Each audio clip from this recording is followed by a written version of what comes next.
Welcome to the Lincoln City Council meeting of March 19, 2018. Let us all rise for the Pledge of Allegiance, followed by a period of silent meditation. I pledge allegiance to the flag of the United States of America and to the republic for which it stands, one nation, under God, indivisible, with liberty and justice for all.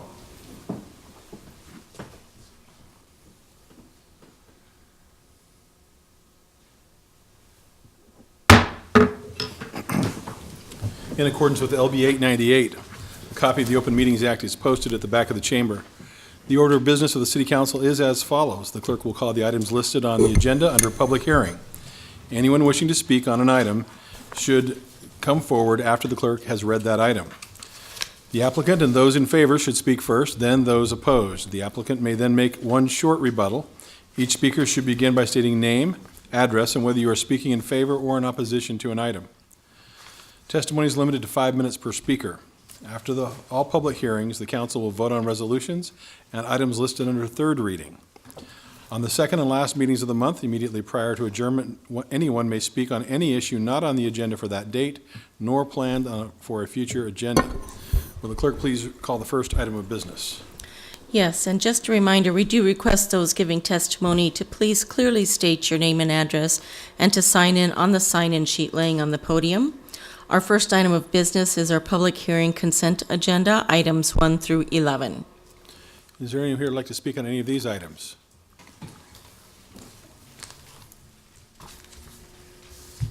Richard Esquivel, 733 West Cumming.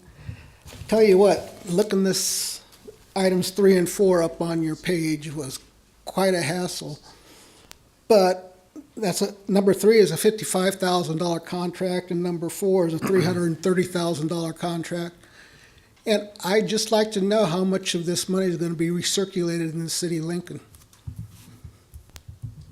Okay, we can find out for you. Okay, would anyone else like to speak on these items? Okay, I'd like to call forward Mr. Reed. Mr. Reed is being appointed to the Urban Design Committee. Trent Reed, 2444 Park Ave, Lincoln. Welcome. Tell us about what brings you to this committee and what your expertise is. I am an architect. I've owned my own firm for 21 years now, and I just want to bring my expertise to making the city as aesthetic as possible. Okay, are there questions for Mr. Reed? Thank you, sir, for your willingness to serve. Thank you. Would anyone else like to speak on any of these items? We can vote on these items now. All right, items 1 through 4 were introduced by Shob. So moved. Second. Moved by Benny, seconded by Carl. Discussion? Cindy? So are there, I know that the gentleman had asked questions about items 3 and 4. And is there someone from planning we could just maybe visit with about, I know that, is there someone here? Mickey.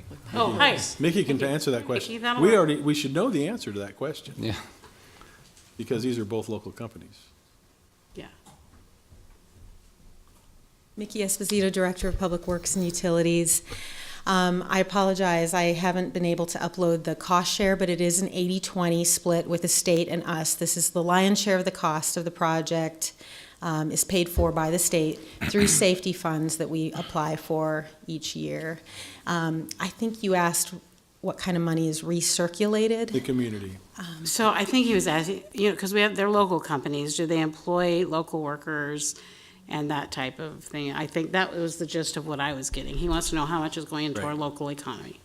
Well, we'll know more once the bids go out. But as a general rule, every dollar that you invest in transportation infrastructure, it turns over 4 times in the community.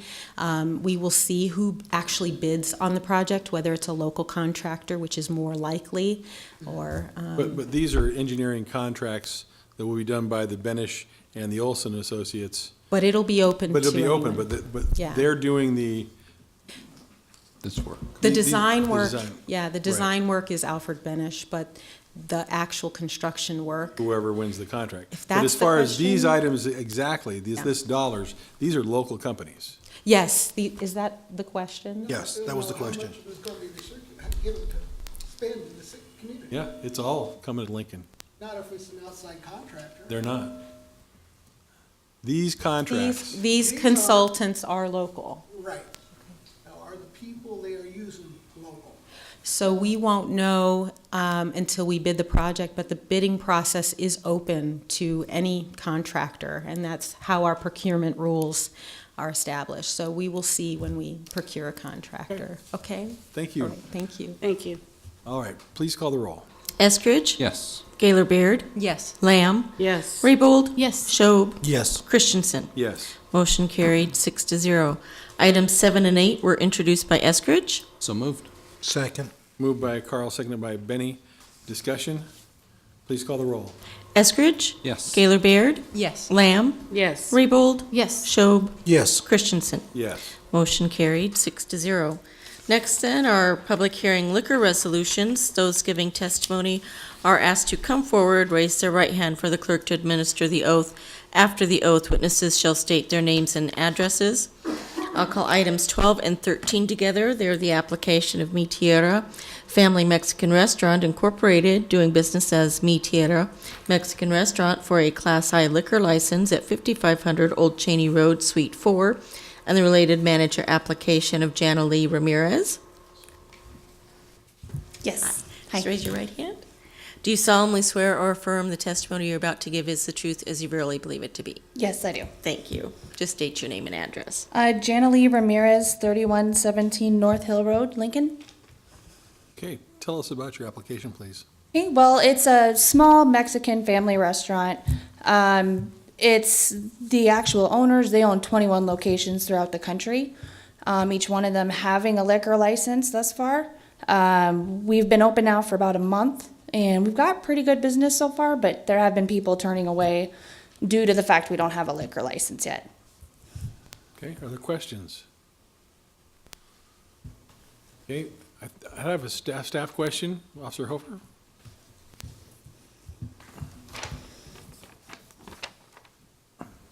There are some concerns about when applicants come forward, owners have issues with law enforcement, that we take a look at these. Could you describe what's going on here for us? Sure. One of the owners, it's a father-son ownership, 60% to the son, 40% to the father. One lives in Oregon, one lives in Idaho. The son has had some recent traffic issues. He had a recent DUI and leaving the scene of an accident conviction in Idaho. However, their day-to-day involvement in the business would not be direct. They have I believe it's a cousin or a nephew that is living in Lincoln that's the kitchen manager for the location, and Jana Lee is applied as the alcohol liquor manager. Okay, thank you. Are there any other questions? Thank you very much for being here. Thank you. Would anyone else like to testify on these items? Richard Escoville, 733 West Cumming, and it's a crying shame they don't have their liquor license yet. The cousin is Chewy, and he worked at Mazatlan 2.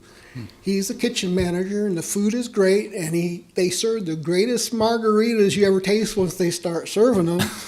So please pass this. My wife and I want to go there and drink. Thank you. Anyone else? Next item, please. All right, next is item 14, manager application of Corky Anderson for Lake Ventures, doing business as Fresh Time Farmers Market at 5220 O Street. Good afternoon. Do you solemnly swear or affirm the testimony you're about to give is the truth as you really believe it to be? I do. Thanks, Tim. Good afternoon. My name is Tim O'Neill, 800 Lincoln Square, 121 South 13th Street. And I'm here on behalf of Fresh Time Farmers Market on the manager application of Corky Anderson. Be happy to answer any questions you may have. Any questions about this applicant? Thank you for being here, sir. Thank you. Would anyone else like to testify on this item? Next item, please. All right, next is item 15, manager application of Deborah Tremaine for Star City Hockey LLC, doing the business as Lincoln Stars Hockey at 1880 North Antelope Valley Parkway.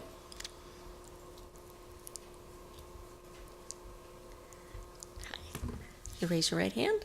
Do you solemnly swear or affirm the testimony you're about to give is the truth as you verily believe it to be? Yes. Thank you. Just state your name and address. Deborah L. Tremaine, 7337 Logan Avenue.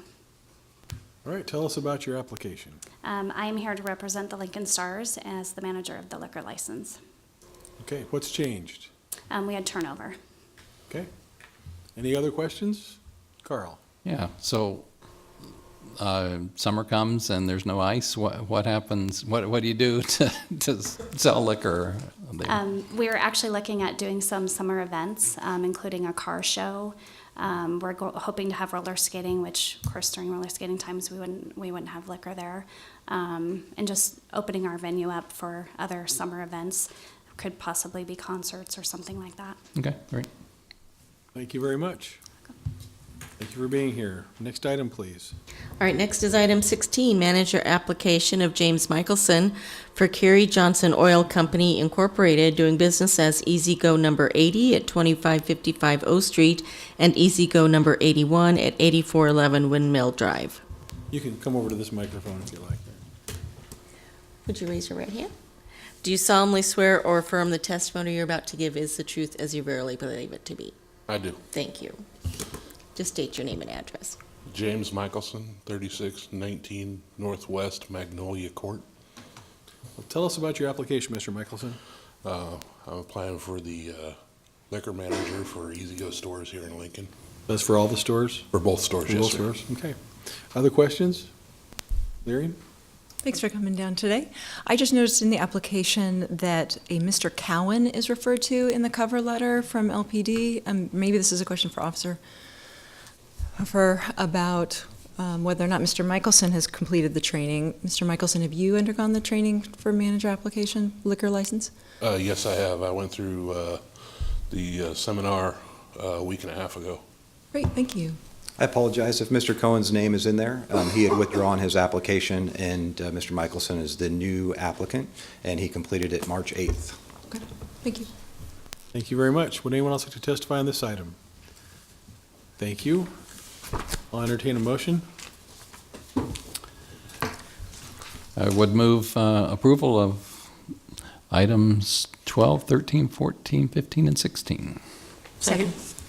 Moved by Carl, seconded by Lyrian. Discussion? Please call the roll. Eskridge? Yes. Gaylor Baird? Yes. Lamb? Yes. Raybold? Yes. Schob? Yes. Christensen? Yes. Motion carried, 6-0. Forgot John wasn't here. Next are public hearing ordinances, second reading. Item 17, text amendment 18003, amending chapter 27.02 of the Lincoln Municipal Code relating to definitions by amending section 27.02.160 to revise the definition of office and repealing section 27.02.160 as hitherto existing.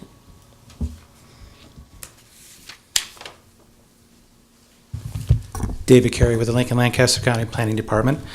Here on behalf of the applicant on this item, this is identified as a change in our code in order to remove a very restrictive sign limitation for personal services that fall within the office district.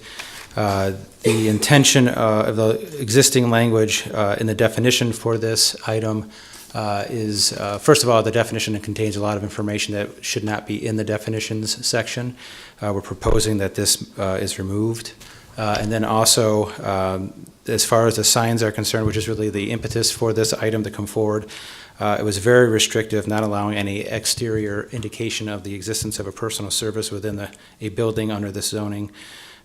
We could not find any real historical reason for this. We feel that the directing and controlling O3 district in the sign portion of the code is enough to control the signage moving forward, and therefore we are in support of this change. And I can answer any questions that you might have. Other questions? So can you just kind of explain in practicality what's going to happen? So what will happen is we have an operation that's within an existing office zone building that currently cannot have an exterior sign whatsoever based on the current language. Can you give us an example of what kind of personal service we're talking about? Yes, I can tell you that. It would be more generalized in the sense of this is under personal services. Let me get that, look down here. I have that here, just a minute.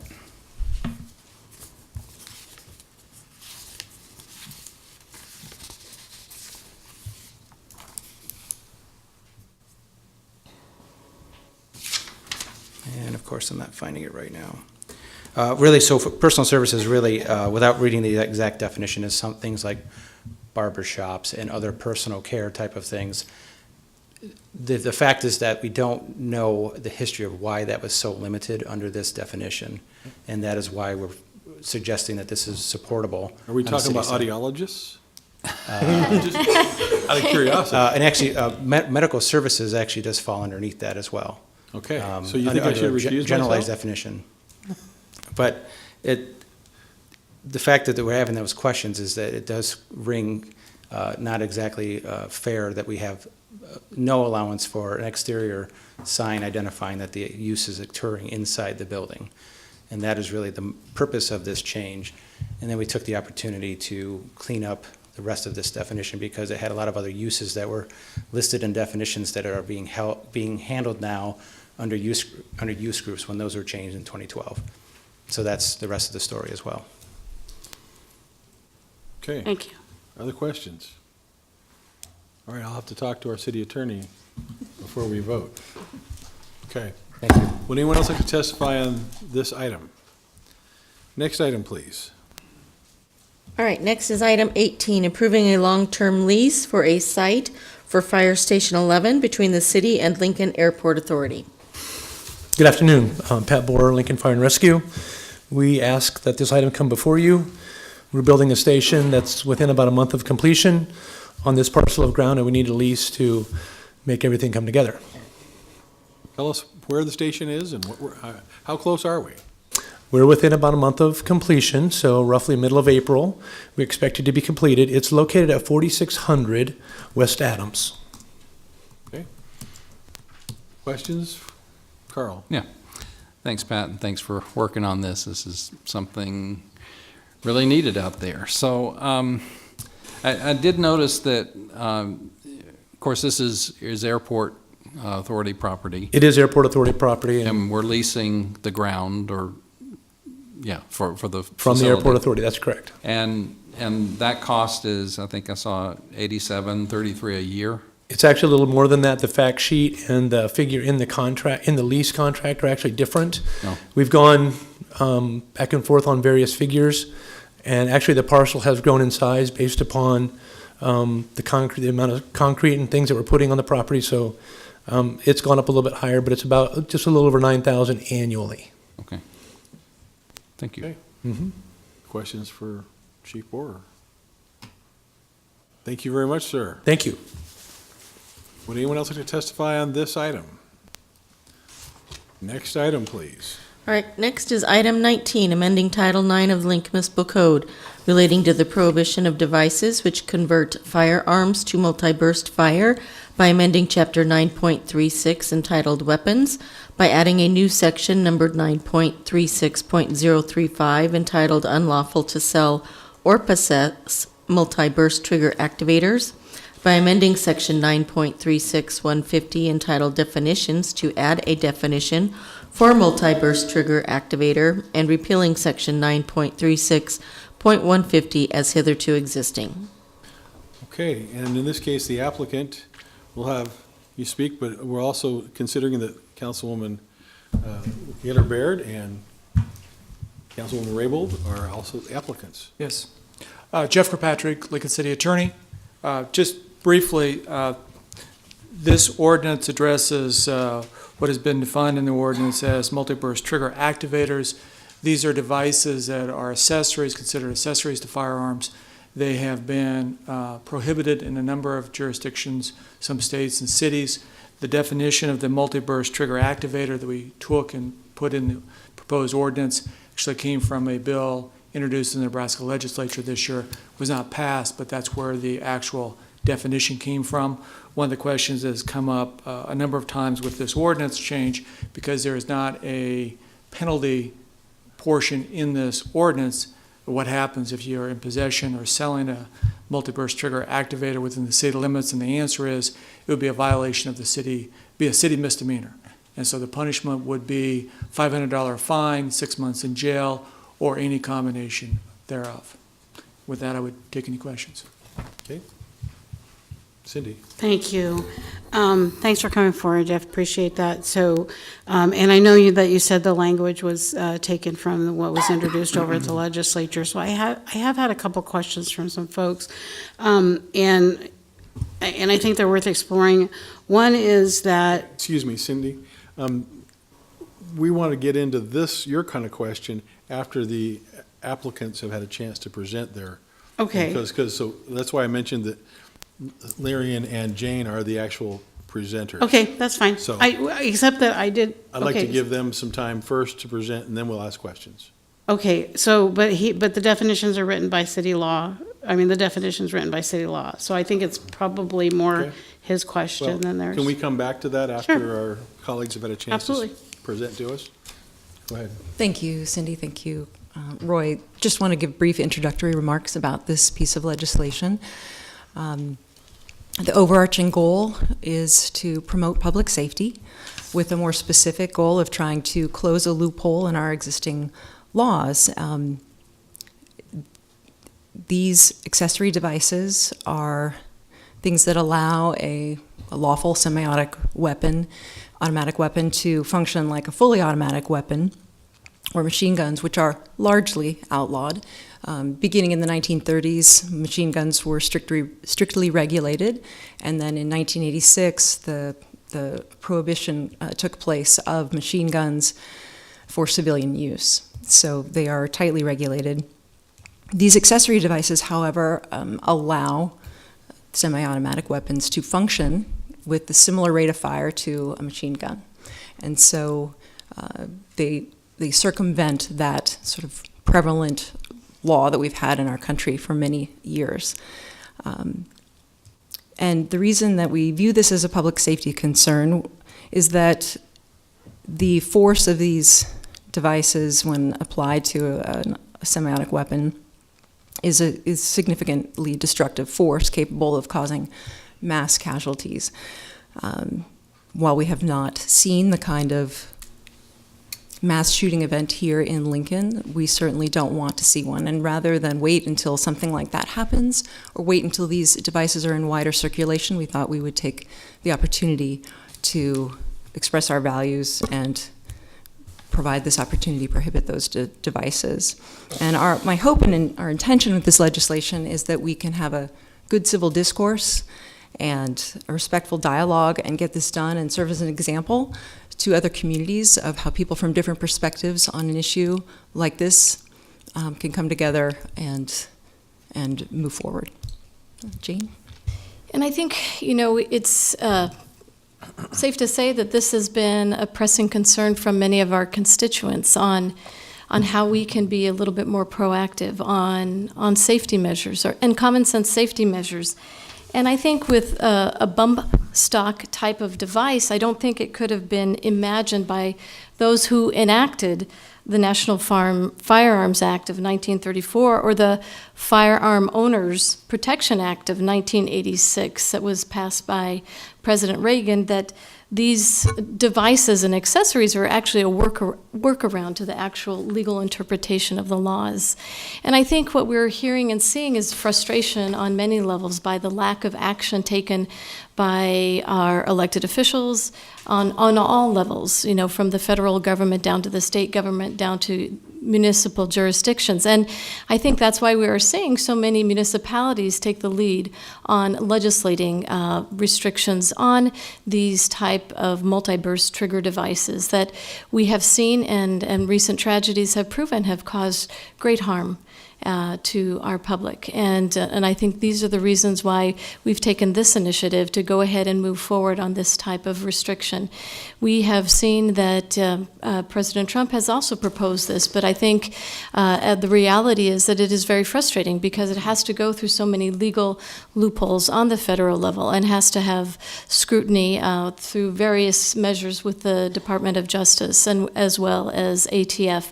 And I think that's why the municipalities are taking the lead on this. And I think we certainly hope that we in Lincoln have often taken the lead on so many issues throughout our state of Nebraska, and we do anticipate that other cities in the state will do so. So that's why we have introduced this. And I just say lastly that, reducing gun violence requires a comprehensive effort on many fronts. And it starts with good parenting and looking out for your neighbors and making sure that we are doing threat assessment and trying to identify dangerous and violent individuals before they commit acts of violence. It's about behavioral health services, advancements in technology, and I think there is a place for good policy too, and that's what we seek to enact here. And I think part of the discussion that we hope to have a very good dialogue and a very respectful dialogue, because we all are very concerned about the Second Amendment right, but we want to make it very clear that we will fight and defend the Second Amendment right. But what we're talking here is not a regulation of a firearm. It is a regulation of an accessory. And so we hope to have a great dialogue concerning that. Okay. Cindy, you have a staff question now. Jeff, we'll take testimony further, but since he was up here testifying, Okay. you can ask Thank you. questions now of him, I Thank you. believe. So, Yeah. Jeff, come on back up. Thanks for coming back up. Okay, so I had some questions about the definition itself, because it defines multi-burst trigger activated, or an MTA, we'll call it, or some people have referred to it, and that it means these devices designed, but also in our legislation, it indicates that there's a burst. And so we don't really define burst. Well, we say to discharge 2 or more shots in a burst. And so if it fires more than one, essentially, Okay. we're defining it as a burst. Okay, and so one of my questions is if an individual can actually pull a trigger unmodified in a way that does that as fast as a multi-burst trigger activator, would they be committing a burst? Well, they might be committing a burst, but it's not illegal to fire a burst. What is prohibited in this ordinance would be the device that's specifically designed and manufactured as an accessory to a firearm to allow you to fire a burst. Okay, and so that led to one of my other questions. This is in the weapons section of our ordinances, correct? Yes. Okay, and yet it's not really in itself a weapon. Unless you take it and beat somebody with it. That's true. Yes. Okay. So as I'm thinking of this, because one of the things in our weapons section is you can't possess it, but you also can't pass it on or provide it for someone else. So how many folks in Lincoln, if we know, or if there are any, actually possess these, I guess they've been referred to as bump stocks? Right, and we would have no way of knowing that as far as the city's concerned, because that's not something where we'd have any way of monitoring that. You're not required to register it. For example, if you would go online and buy it through the mail and get it delivered, you're not required then to register it with any authority in the state or the city. So we have no way of knowing how many there currently are in the city. And so let's say a few folks, or I don't know how many in the city have them, what are they to do with them if they can't pass them on or give them to someone else? I know they can't sell them. Cannot sell them within the city, that's true. Right. I think the police department would be more than happy to receive them, as they would other weapons that someone wanted to dispose of safely. So So, but they can't really give them to anyone else either? Not within the city, no. Okay, and we don't, this ordinance isn't setting up any kind of a amnesty program to turn in your device or anything of that No, nature? it's not. But my assumption would be, and Director Cassidy can speak to this directly, but if someone came down to the police department and said, I've got a trigger burst activator I'd like to turn in, here it is in this box, I think the police department's response would be to say, thank you very much, and take it without writing a citation for being in illegal possession of it. Okay, thank you. You're welcome. Okay. Would anyone else like to testify on this item? Please come forward. Just please walk forward. Let's not be shy. Welcome. How are you today? I'm good. My name is Dan Marvin, and I live at 5918 Rolling Hills Boulevard, and I'm coming down here speaking in favor of Resolution 18-34, which will close a loophole pertaining to, as you've already discussed, modifying semi-automatic firearms and turning them into machine guns or multi-burst trigger activators. And I made a recording of what a trigger activator sounds like. We'll see.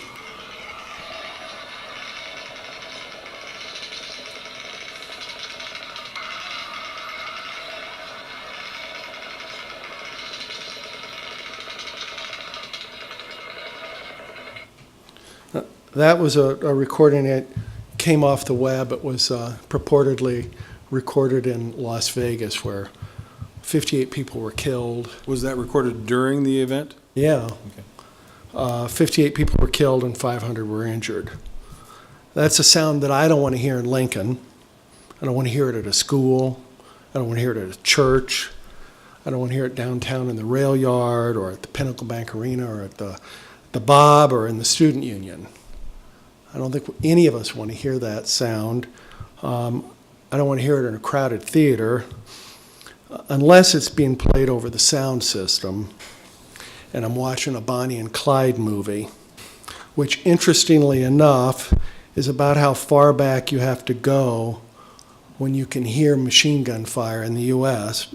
Bonnie and Clyde died in May 1934, and the National Firearm Act, which effectively banned machine guns, was in June 1934.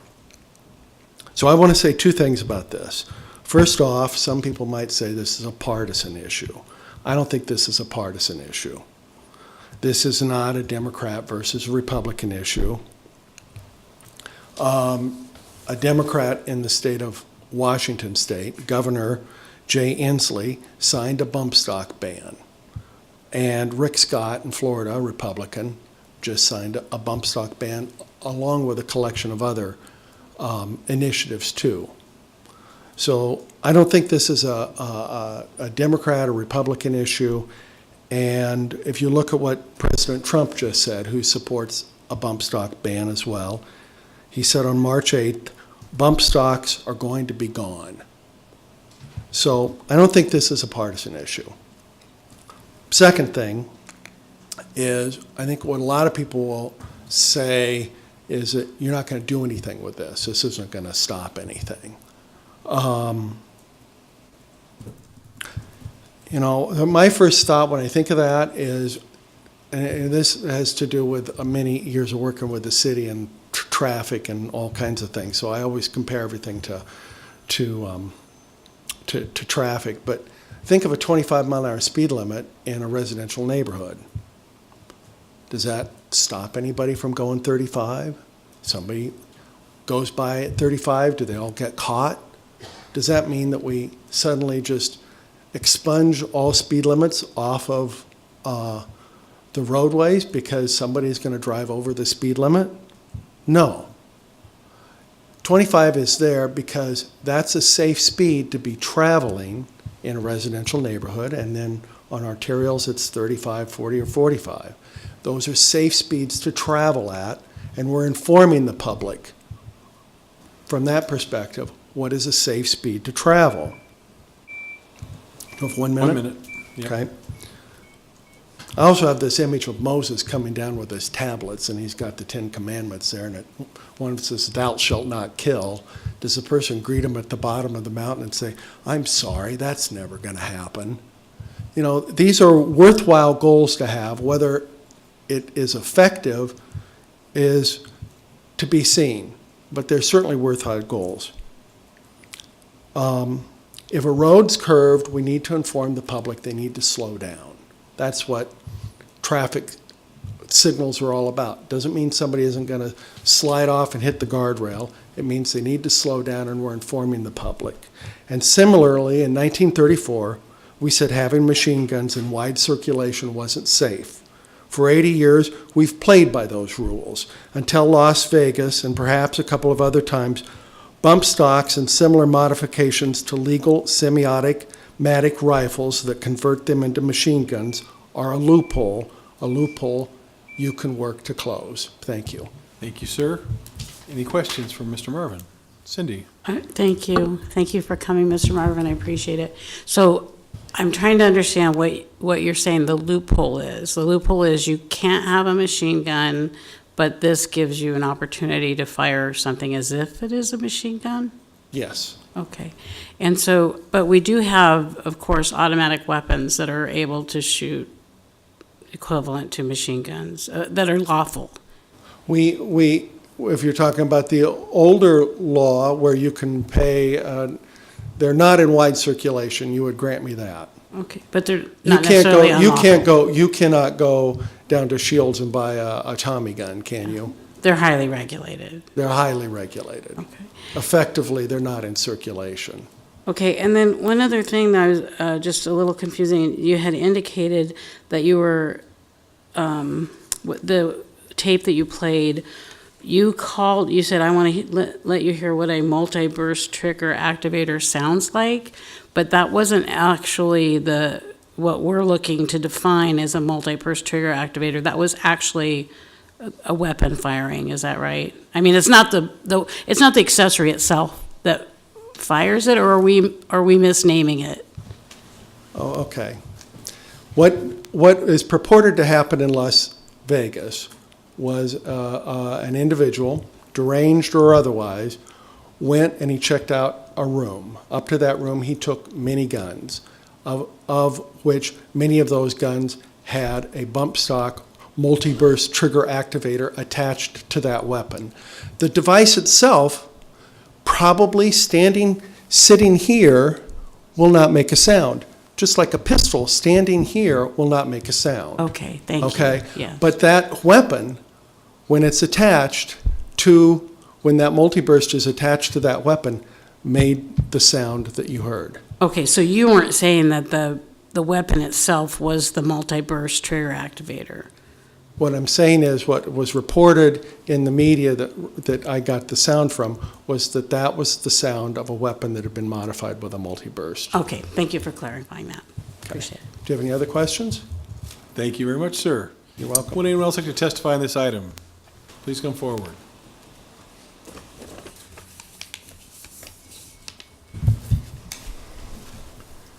My name's Corey Raymond. I'm an attorney here with a couple of sons that go to the schools here. I don't necessarily have a position on these bump stocks. I do have a lot of friends that own guns, that own gun stores. I showed them this ordinance. I don't purport to be an expert at guns by any means. The one question that they had was, would this regulate NFA weapons? I do know a few people that have paid $20,000 to $30,000 to have a machine gun. And they were concerned of, is this going to cover that? You know, because I know, like I said, I got a friend who owns a couple of these weapons. They spent $20,000 on each weapon. Does this trigger activator include that?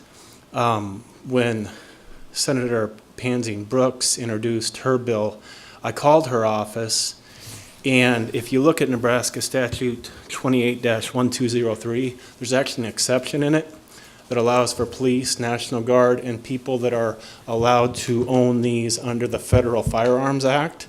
And so, you know, I can foresee somebody who owns one of these guns that spent $20,000 for it, that is worried, well, am I in violation of the city ordinance? And more importantly, if I am, I'm going to lose a $20,000 firearm, and there's no exception for that. And I think the way you define that could be in the eye of the beholder of the police or the prosecutor at the time. So I guess my only thought is I'd encourage you to consider an exception that if somebody owns one of these legally under the federal law, that they be exempted from it. And maybe I didn't understand what a multi-burst trigger was. I don't know if you're referring to the bump stock in total. I don't know. I know one person that owns a bump stock. He doesn't live in Lincoln. It's more of a gimmick, is my understanding. I don't have any intention to buy one. In fact, when I asked about it, one of my friends sent me a video and said, if you're thinking about it, which I wasn't, he said, buy one of these instead, which is actually, you pull the trigger, it fires, you let go of the trigger, it fires. And that sounds like a machine gun. So I don't know if you're trying to cover that as well. Covered. Okay. So, again, I'd ask you to consider an exemption for people that own legally under the federal law, that somebody doesn't read this and take a $20,000 gun from them. The other thing that I wanted to address is, again, I don't necessarily care about the bump stocks. I don't intend to own one, but I do look out for people that have spent that much money that might be my clients. I appreciate where you're coming from, Councilwoman, and how you put that the weapons dramatically increase the carnage, and you don't want to hear that in Lincoln. I'm going to go back to what I talked about last week is, to me, this is symbolic. Like I said, I don't know anybody in Lincoln that owns one. This city council has the opportunity to address how to reduce that carnage if it ever happens in Lincoln, and that's to address the 11-minute delay time it takes for a police officer to report to one of these shootings. If my son, he's got to wait 11 minutes if something happens in a school before the police can arrive, is what the estimate is. So I got to talk to him about hiding out or running for 11 minutes. This is what this city council can address, is supplying enough police officers that we have people on the street that can report to these crimes. I don't know anybody that owns a bump stock in Lincoln, but I do know somebody that had to hide in a bank 20 minutes during a bank robbery for the police to arrive. That doesn't seem right. And as we all are. 1 minute. I'm tired of, when I send my boys to school, I'm tired of symbolic measures from the federal government to the state government to the city council to our school board. I'm tired of people saying, well, if only the feds would do this or if only the state would do this. The school is in charge of caring for my child, and the city can play a role in that by adding police officers. At some point, as I think Chief Blymeister has said, we're going to reach a tipping point, and we could act now before we reach that tipping point, and adding more police officers, so if something happens in school, would go a long ways to doing that. I appreciate you listening to me and taking the time. Questions for Mr. Raymond? Thank you, sir. Thank you. Next testifier, please.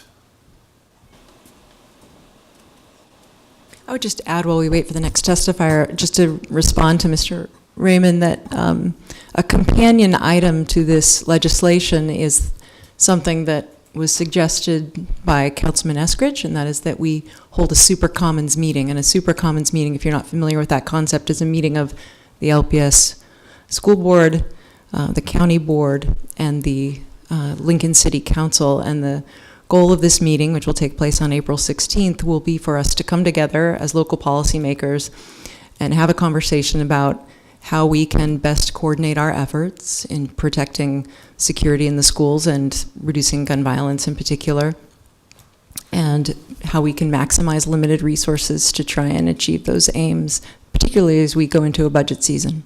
Okay. Mr. George. Yes, my name is Edward A. George, go by Ed, 1138 Street. I appreciate all that you do in regard to our public safety. You look at our safety in many different ways. Law enforcement, fire safety. This is an issue that has been of interest to me, particularly from the youth standpoint. I appreciate thinking about being proactive rather than reactive. I think that's come to the point that we have to think about all these issues. One of the things that of interest to me is how our county commissioners are reacting to all these issues. And I don't know that database of information. But my age, I grew up in an era of where we came to school, we had a shotgun hanging and a rifle hanging in the back window of our pickup. We didn't even lock our pickups. Times have changed.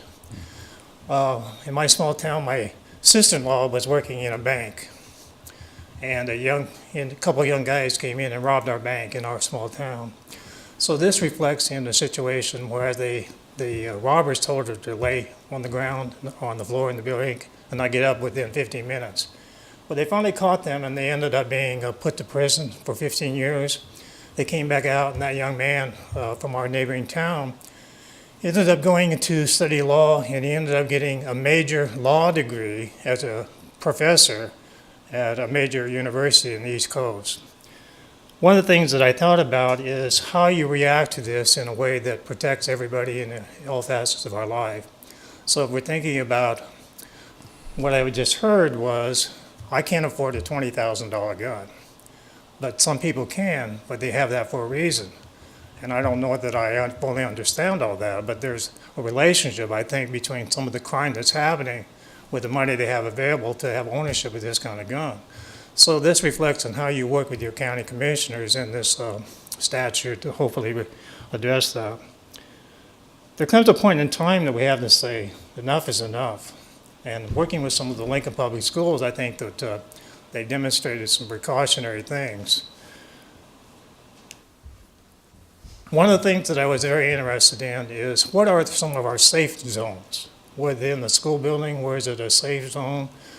Some of these kids know that youth and to know that they have a safe zone that they can go to because of what's happening in the family structure, and I heard that mentioned a while ago, the safety of the family and how the families address safety. So as you look at the technicalities of this in this consideration of definitions, I think it's much more encompassing in all of what we're talking about. Safety zones, what everybody should be aware of. I don't think I have much of a chance of standing up with an automatic rifle or a gun like this. There's just no way. And so what's going to stop it from somebody coming in from another section of the country with a weapon like this?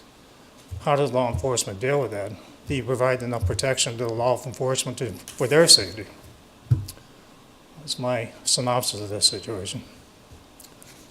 Okay. Questions for Mr. George? Thank you, sir. Next testifier.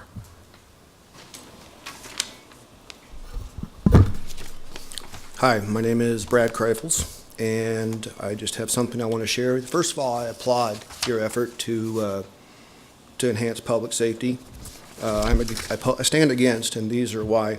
I have an AA in sociology, a bachelor's in management, and a master's in security management, which focuses on homeland defense, public safety, critical infrastructure protection, as well as the mitigation of terrorism. I've taught Introduction to Corrections, Introduction to Criminal Justice at the collegiate level for 8 years. I am in Operation Just Cause, Desert Shield, Desert Storm, Air, and Marine. I'm a member of the NRA, the Fraternal Order of Police, the Marine Corps League, the American Legion, and the Disabled Vets of America. In addition, I worked for a government entity for the last 24 years, which has served very closely with the criminal mindset. I'm a firearms instructor for the state for 18 of those years. Having worked around criminals for such a long time, I understand the criminal mindset, and I'm here obviously to oppose. Bump stocks are not fully automatic. Well, they do have an automatic, but the characteristics of a bump stock does not meet the ATF qualification for a fully automatic weapon. That's why we still have them. The physics in play with bump stocks require the shooter to actually push the stock forward. And as a result, that's very difficult to have sight picture, was just an integral part of shooting. In the early 1990s, an individual brought a rifle to the UNL campus to create a mass casualty situation. Fortunately, that weapon jammed and there were no casualties. It was illegal to carry a firearm on the campuses then, and it still is. It's also illegal to discharge a weapon within the city limits. Oddly enough, this includes BB guns and slingshots. Therefore, multi-purpose weapons are already illegal in the state. By banning them, you create a slippery slope. You can't fire a weapon in Lincoln, you can't hunt in Lincoln, you can't discharge a weapon in Lincoln, so why should we have guns altogether? And what are you going to do with the bump stock owners that already possess them? Are you going to enact raids around the city to seize bump steps? If so, is there any member in this room that's willing to go in first? We're going to congest the courts and tax law enforcement more because we want to feel good about ourselves for passing ineffective legislation that will do nothing for public safety and grow government control. In addition, what about those individuals that own gun repair businesses within the city of Lincoln? Are you going to cut them off from future revenue?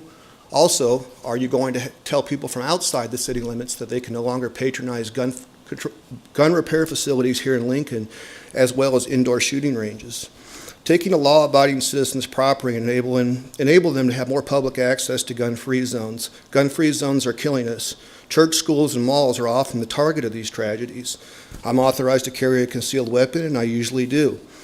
We cannot live in a society where we have knee-jerk reactions to all things we deem bad in life. We banned alcohol, and during the period of Prohibition, it brought the worst violence America had ever seen.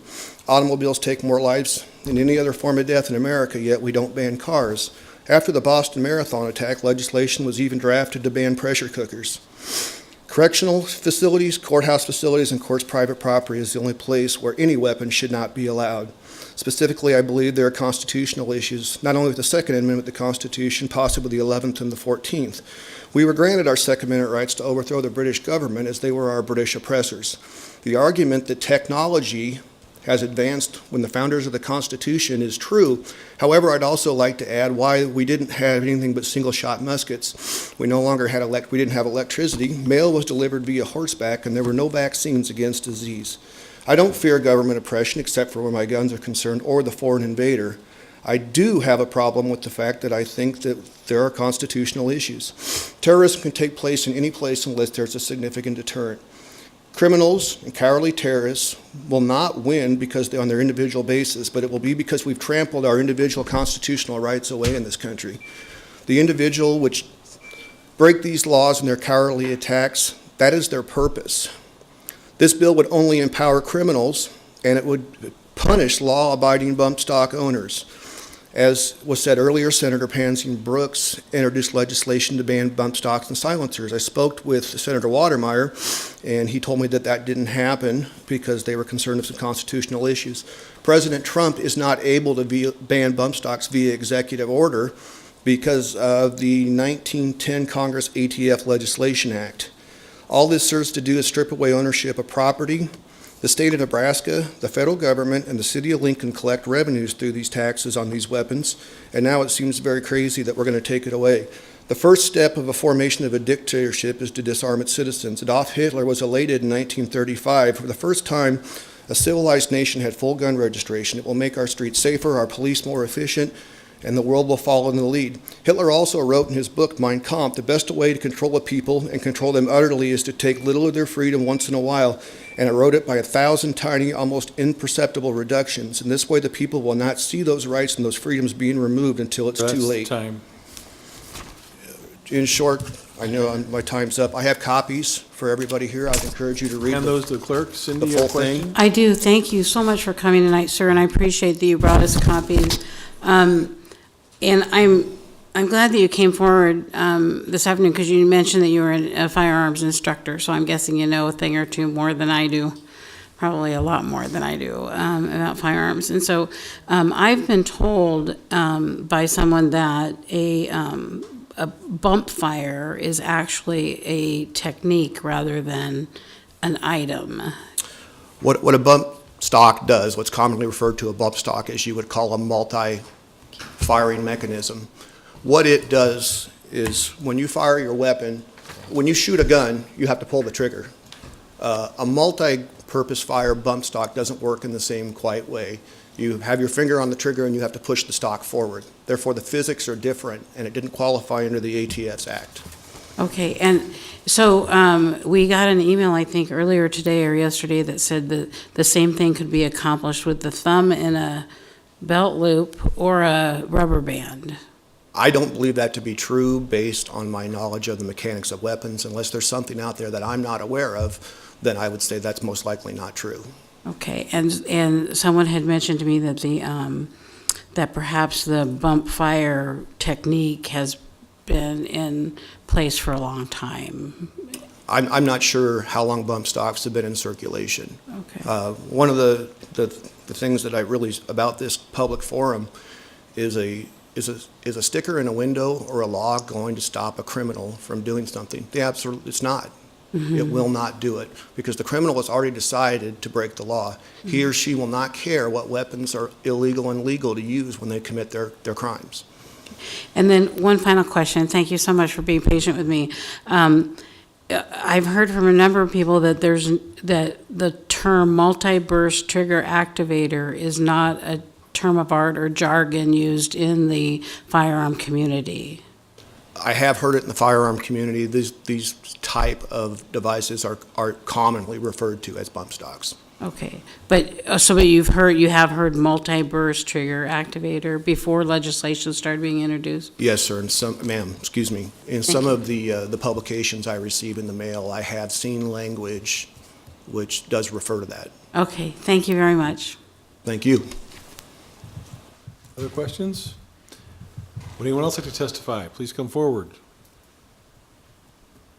Richard Esquivel. I am a combat veteran. I served 5 years in federal law enforcement, and I am a member of the NRA. I just have several questions. A bump stock makes it fully automatic, and being under fire in combat, we carried the M16, which was fully automatic, with 20-round clips in it.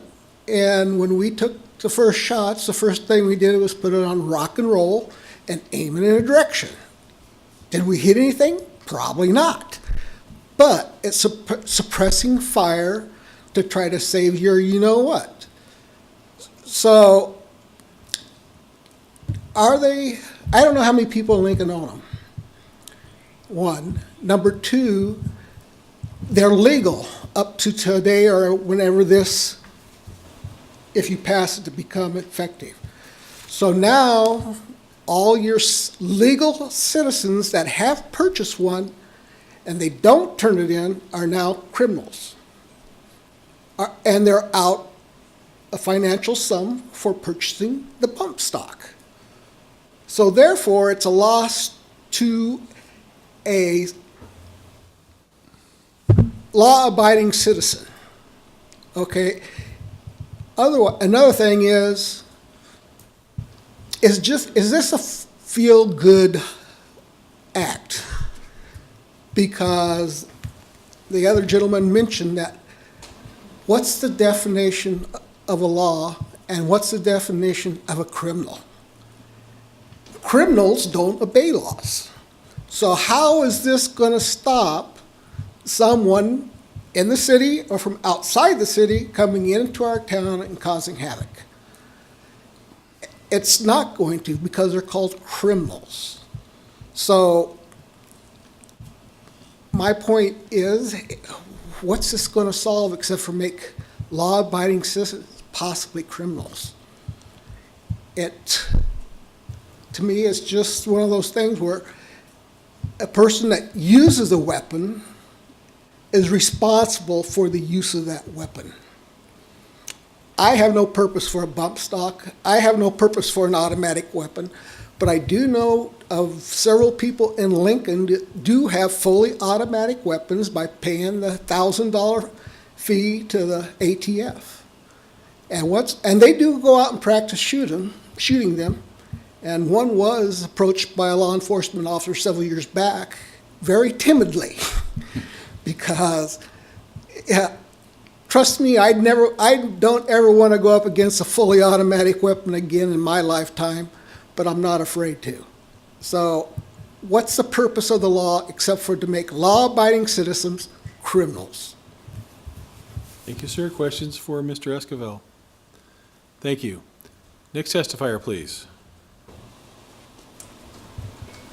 Hello, I've never done this before, so I'm kind of new to this. Do I introduce myself? Or please do. I'm Joshua Gatewood. I live at 641 Pier 1 here in Lincoln.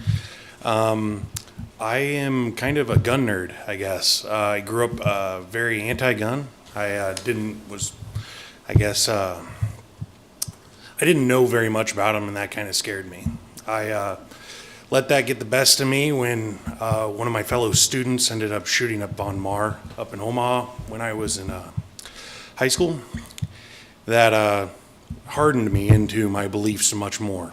And I ended up having my grandfather ended up leaving me and my family members some firearms. And I took it as a responsibility to my grandfather, who I didn't know very well, to try to learn about him. And I kind of invested myself into that, started learning more and more, and I kind of believe that knowledge is power on these things. I kind of came to listen, but I felt like while I'm here, I might as well say something.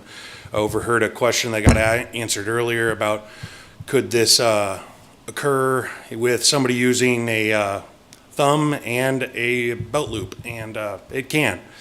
It's just an action of pulling forward on something and allowing the recoil to go back and your arm to pull the firearm forward, causing your thumb to hit the trigger one more time. And that is repeated and repeated. These things have been around for years. In my research on them, it's people would cut a hole in a 2x4 and put them up against a gun and allow it to end up going back and forth that way. Some enterprising person saw an opportunity to make an item and sell it and make money on it. That's all I really had to say about it. I mainly came to just kind of listen.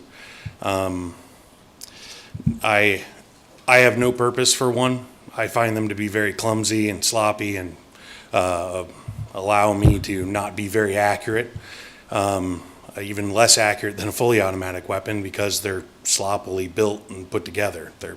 They're one of the worst things I can end up saying for accuracy or anything like that. So with that, I guess I'll open myself up to questions. Questions? Thank you, sir. Would anyone else like to testify? Please come forward.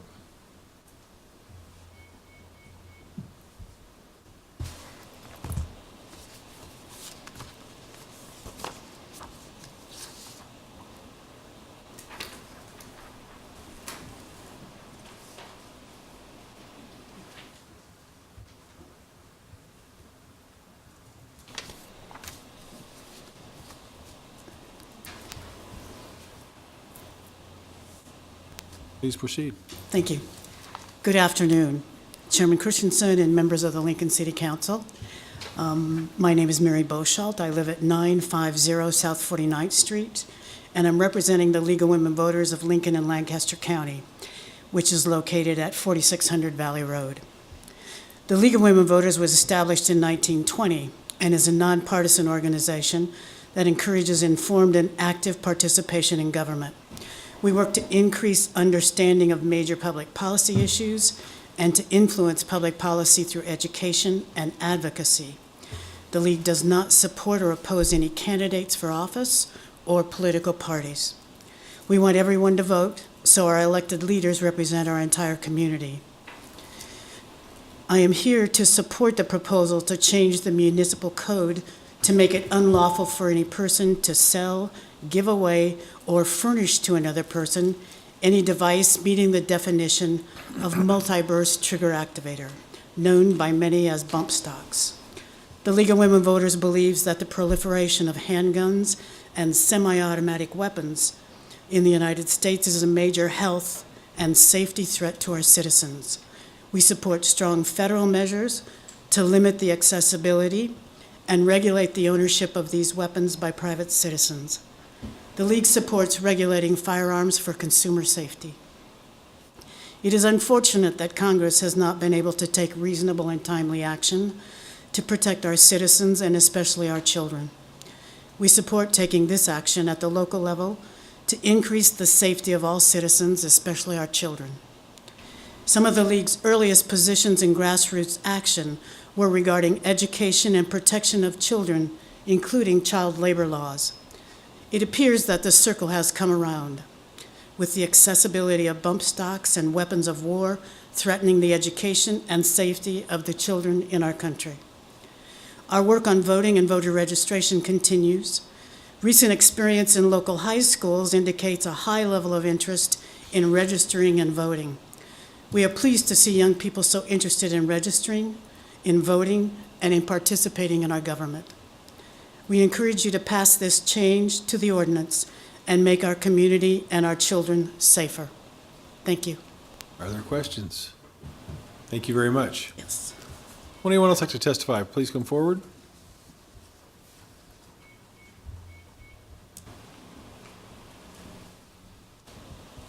You can come to this microphone and use that. Good afternoon, Chairman and City Council. I feel compelled to come up here.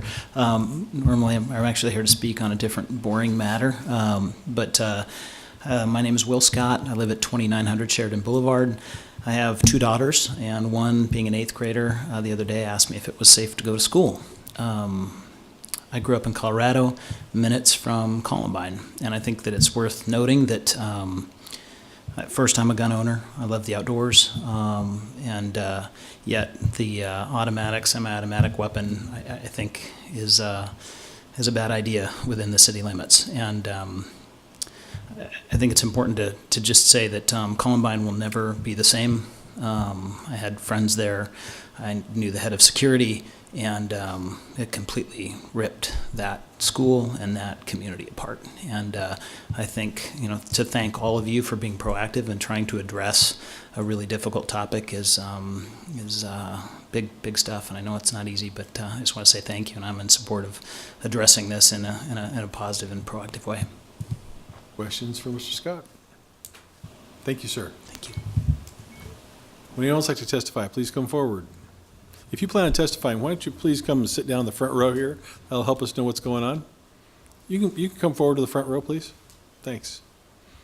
Hi, my name is Joseph Couch. I live at 3540 West Garfield Street, and I rise in support of the proposal. I wasn't expecting to, but a couple points were made by a couple different speakers that I think could be combined very well. And I'd like to start by, I'm a soldier in the National Guard here in Nebraska, and I actually struggle a little bit with my marksmanship, so I study and I know the mechanics of shooting in at least thought. I don't get out to practice as much as I should, but I know exactly, I know all about getting a good sight picture, as the gentleman earlier mentioned. And the way bump stocks work, as we've discussed, is you need shoulder action, you need to move the gun itself more, and that just, it moves the gun an absurd amount. You can't, it's not designed for accuracy. It's merely designed to activate the firing mechanism more and more, which is why in Las Vegas it was so effective, because he wasn't aiming at specific people, he was aiming at a mass of a crowd. This is the sort of thing, we've gotten off topic a couple times talking about just firearms in general. The proposal is specifically for these multi-burst trigger activators, which incredibly lower accuracy, so it's not really for sport at all. I can't count the number of times people have said they don't want these, they don't see the need for them. I don't see the need for them at all. And that includes things such as the rubber band through the belt loop. If you're trying to do that, you're not going to hit what you're aiming at. You're going to hit the kid next to what you're aiming at, which is, in these cases, another kid. And the other point, a previous gentleman brought up a potential shooter here at UNL whose weapon jammed, and he was unable to actually cause any casualties. That concerns the efficacy of this proposal, because if retail sellers can't sell official manufactured bump stocks, those bump stocks that are designed to work as intended, then while some creative individuals may create a bump stock that works with a 2x4 or a rubber band, it is much more likely to malfunction, and any potential shooter will likewise be thwarted by a jam. And that is all I have to say on the matter. Thank you very much. Questions? Thank you. Thank you, sir. Next testifier. My name's Mary Reeves. I live at 3236 Dudley Street, and I'm in favor of the proposal. I believe people should be able to hunt, but I see no need for bump stocks or anything that will create the kind of chaos that has happened and hurting people. And that's all I have to say. Questions for Mary? Thank you. Would anyone else like to testify? Next item, please. Oh, please, if you're going to testify, don't hesitate. Just come right up. Judy King, and this is my first time doing this. Is that all you need? Yep. Okay. And your address, please. Address 1261 Fall Creek Road in Lincoln. And I want to sincerely thank Larian and Jane for pushing this forward, the whole group, because it's desperately needed. It's a good start. And I sit there and think of a student sitting in a school, and do they want to have a single shot coming into their classroom or a semiotic weapon? And if this will help cut that down at all, banning bump stocks, it's a start. And we and the students and the people sitting in church and all the other events that we're getting shot at would appreciate any little item that you can do to stop it. So I just wanted to get that in. Thank you. Thank you. Anyone else? Next item, please. All right, next are our public hearing ordinances, third reading. Item 20, Street and Alley Vacation 17006, vacating a portion of 17th Street right-of-way generally located between Vine Street and a point approximately 300 feet north of our street. Good afternoon. My name is Dallas McGee. I'm with the City Urban Development Department. You'll have a number of us going to be giving you information on this proposed vacation. Steve Hendrickson is going to talk about it. Mark Lucherharms is going to talk about the savings that the city will generate, and then Michelle Beckemeyer will talk about how we arrived at the value. What I would like to do is talk a little bit about the previous planning that led up to this vacation, and a little bit then about how the easements that we want to retain on this property. It was 14 years ago, in 2004, the Antelope Valley Redevelopment Plan was adopted. That plan addressed three major issues. One was transportation, getting people in and out of downtown. A second was floodplain and flood control, and a third was community revitalization. With respect to the traffic analysis, the plan recommended a new roadway, which 10 years ago was built, the Antelope Valley Parkway. That roadway was designed to remove a lot of the traffic that was using 16th and 17th Streets that wasn't going to or from the university. It was traffic that was going either from east or northeast Lincoln to downtown, and that seemed to be the quickest way to get there. With the construction of the Antelope Valley Parkway, we now have a new facility that's much more convenient for accessing traffic from northeastern parts of the city to downtown. So this action, this vacation, is consistent with that recommendation to redevelop this area, to build a new street that will provide efficient way of getting to and from downtown.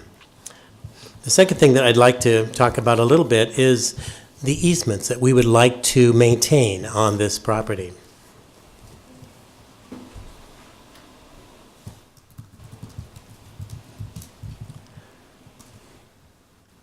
This map shows the area that we're proposing to vacate. Begins about 300 feet north of our street and then goes up to the south edge of Vine Street. It's about 80,000 square feet.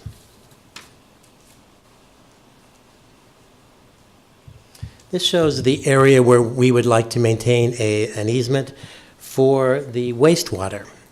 It would extend all along the western side of this right-of-way. And this is an easement that we would like to retain for the water mains that are in this street.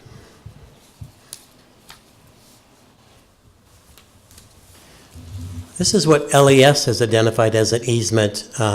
They would like to retain, or they would like to have an easement over the entire area for their facilities as they plan to grow and develop in the future. And finally, this is an easement that Lincoln Fire and Rescue has identified to provide access to the properties. They would need a street that would get to the properties along this area. It would not necessarily go through, but it would provide access to the area. With all of that, you will see that we would have an easement, multiple easements over the entire area. So we would consider it not to be buildable, and that would then impact the value of the property. And Michelle is going to talk about that in a few minutes. So I think that's all I would like to say. I can answer any questions if you'd like now or after other people speak. Okay, Jane? So Dallas, you indicated a lot of easements. So what happens when we transfer the property to UNL with all the wastewater and the water mains? We're still obligated to maintain them, correct? Those easements would be maintained, and they would not be allowed to build on or over or near, actually up to the edge of the easement. So we would maintain the utilities that are in the right-of-way today. Okay, other questions? Next testifier. Steve Hendrickson with the Planning Department was asked to provide additional information in regards to one of the conditions of approval. Took away his, You could leave that last one up, that would be great. Wanted to talk about that. One of the conditions of this was that if the vacation is approved, before we would transfer the ownership to UNL, we had requested that a private roadway be final platted over the area that is vacated. Is that your sheet? Well, I'll be Okay. bringing up a different one here in just a moment, but I think it is useful. So basically, the same area that is shown here would be platted as an outlot for a private roadway. That private roadway would include a public access easement over it. That access easement would allow access for the public, for Lincoln Fire and Rescue, but it would also provide access over the sidewalks, because you have sidewalks on both sides, and we want to maintain the public access to that as well. So UNL is aware of this condition, and they have hired an engineering firm to put together that final plat. It hasn't been submitted yet, because they were waiting to see the results of the City Council action. But if the City Council does approve the vacation, we would then first make sure that final plat is approved, platted as a private roadway, before it would be transferred to UNL. And so one of the questions that I was asked in terms of providing additional information on this was, what is the value of some of the other private roadways in Lincoln? So we looked at a dozen different private roadways. The one that is on the screen is just east of 84th Street. It's a private roadway that runs through Firethorn. It serves both commercial and residential lots. It is shown on the assessor's site as having a value of 0. And we looked at about a dozen private roadways, including those in Edgewood, Apples Way, Wilderness Ridge, Wilderness Hills, Pine Lake Heights Commercial Center, Village Gardens, Northern Lights, several different commercial centers, and the assessed value of all those was 0. And part of the other question that came up is, well, what would be the value of a public street that was being converted to a private roadway? What if it was being sold to another party?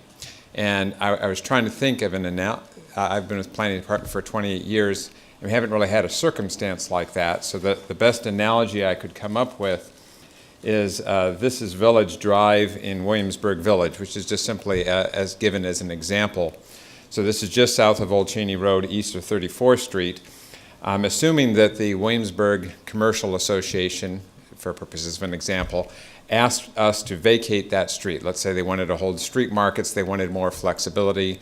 They still, of course, wanted to maintain access to their commercial property, which is on either side. All of the all the buildings on the north side are only available to be accessed through Village Drive. But let's say they asked that to have more flexibility, it converted to a private roadway, maintain a public access easement exactly as we're talking here. And staff agreed with that, let's say. For our example, they came forward, they signed the petition, they brought it forward to you, and at the public hearing, then let's say developer X from Omaha came in and said, well, I'll pay more than they will, because I will then make my funds, I'll make that up by charging them rent to be able to use the street. And at that point, it became clear we wouldn't, when somebody came forward and provided a street and alley vacation petition, we wouldn't take it all the way through the process and then at the last moment sell it to a third party. We, of course, would honor that the applicant came forward, they asked to have it converted from a public street to a private roadway. They were going to maintain it. They're going to maintain the public access. And so we would, of course, only recommend, as a planning department or public works, that it be sold to the adjacent property owners who are the ones who have all the reason to maintain it. So we really couldn't come up with a circumstance where it would make sense to have an applicant go through the process and then actually sell it to somebody else, even though they were the people applying for it. So just wanted to provide that information in regards to private roadways and how we view it. The planning department be happy to answer any questions. Otherwise, Mark will talk about the maintenance a little bit from Public Works. Thank you. Thanks for being here today. I'm just trying to understand, did you say that this is actually going to be a private roadway eventually with access? Correct. Part of the reason for that is that we want to maintain the 17th Street name. Part of emergency access is just not simply Lincoln Fire and Rescue being able to pull up, but that the name and the address be able to be maintained for all of the residence buildings along there. So if we vacate it, it basically goes off the maps and becomes shown as privately owned land. So instead, we want it shown as a private roadway. It would maintain the name 17th Street. That way, all of the current addresses for all those residential buildings could be maintained. And that way, when you look it up on Google or whatever you do, you would see 17th Street still show up, because private roadways show up on Google Maps, they show up on our viewer. So that was part of the reason for asking it to be a private roadway. Is it necessarily going to look like a roadway, or can they make it a green space? I'm just kind of trying to get that. I get that they're gonna keep their addresses. So what is the, excuse me, what's the rest of that mean, really? Will there be a road there? Ultimately, UNL will be controlling it in terms of how much access and how much of a road is still there. Certainly, it is in their benefit to allow access by vehicle to people trying to drop off their belongings, move in and out, as well as to provide access for deliveries and to provide access for emergency services. Will it look exactly the same way as it does today? No, I don't think that's the plan, and Mark and Jennifer Dam with UNL can probably talk a little bit better about its future plans, but it wouldn't look exactly like the road it does today. Thank you. I have a question. How can it be a private roadway if it's being owned by the government? UNL is government. That is true. Why are we even talking about private versus public? It's still going to be owned by the public. Part of it is because in the city of Lincoln, we have two types of roadways. We have public streets and we have private roadways. And all of the public streets are those streets that are owned by either the city of Lincoln or Lancaster County. So not having a category for streets owned by other government agencies, we show them up as private roadways. Okay. Other questions? Steve, you mentioned a number of other private roadways that exist in the community, but how common is it really? And do we try to avoid creating private roadways? And if so, why? In a general sense, we try to avoid them when only a few people are going to be in charge of maintaining them, particularly small groups of residential owners. As a matter of fact, recently we amended our subdivision ordinance to not allow them when there's going to be less than 10 private property owners residentially owning them. That's just, in our view, ultimately 10 people, that's a lot to ask of them to maintain the surface, to have the expertise to do that. And often after the street goes downhill, they come back to Public Works and say, can you help us? Can you take over this private roadway and convert it to a public street? And there's a tremendous amount of cost involved. Typically, we use private roadways when they're going to serve just a specific development, and they're not going to have a lot of through traffic on them. That's what we've been trying to avoid, because when you have outside traffic going through a private roadway, let's say owned by Association X, but Association Y's traffic is going through it, Association X thinks that's very unfair. They're getting all this other traffic on their street that they have to maintain. And so that's why we generally try to discourage it unless it's clearly going to only serve the people within a certain either commercial area or residential area. I have another question. So I've been thinking about my experience on the city council the last 5 years, and I asked myself, what would Jonathan Cook do? And Jonathan Cook, I know, is not a fan of ever giving up right-of-way belonging to the city. And I'm wondering, why can't the city maintain the right-of-way in every aspect, but allow it to be a pedestrian walkway, except under certain circumstances?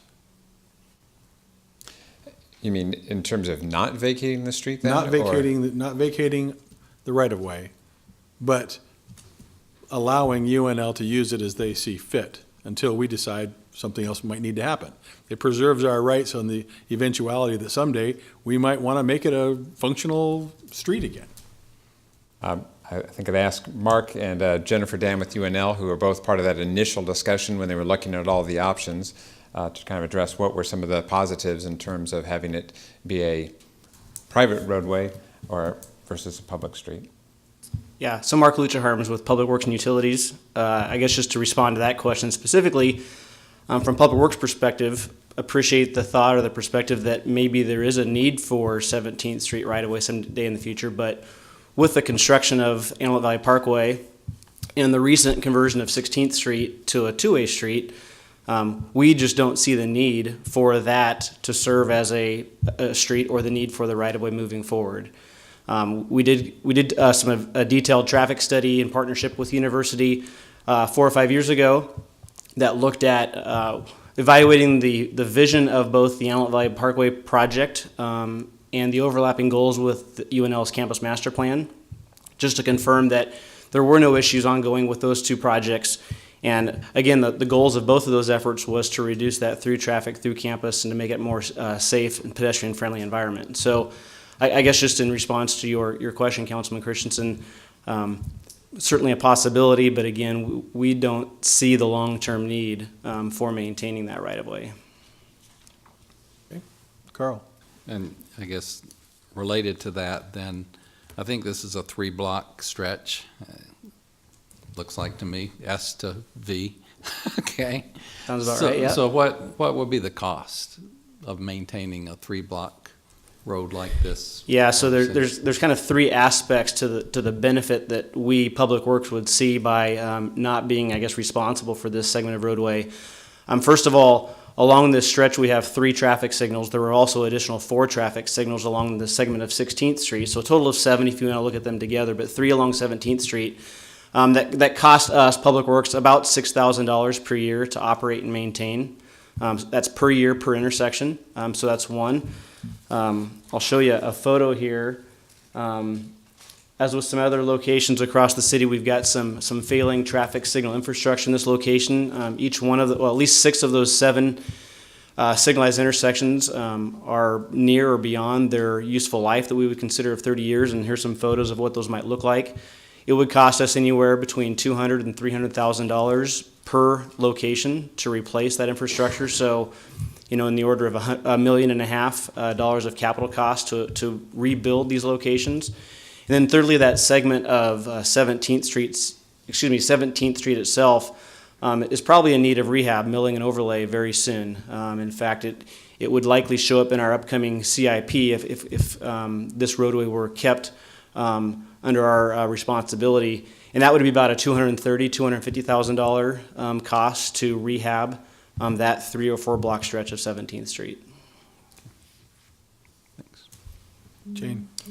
So Mark, by transferring it to UNL, they take on all the headaches. Are they responsible for removing the traffic signals? I don't know if they can be reutilized elsewhere in the city, but they would be responsible should they modify the road. That's on their dime. If they take up the sidewalks, that's their responsibility, or put down new sidewalks? Right, so first of all, the traffic signals, we've actually removed some of them already with our own city forces. And in partnership with the university, there's really only the poles themselves that need to come down, and that is something that we would do. Again, not having to reconstruct those, we see that of great benefit to us. Secondly, in terms of what the university decides to do with 17th Street, exactly as you said, if the right-of-way is vacated to the university, they would be responsible for maintaining sidewalks if they so choose to leave the sidewalks there, and the same thing with the street surface itself. Would they be responsible for the street lamps as well, or along the roadway, or the lighting? Yes, they would. Yep. Okay. So currently, 17th Street is being used as a staging area for the demolition and construction by the university. What condition is that street in right now?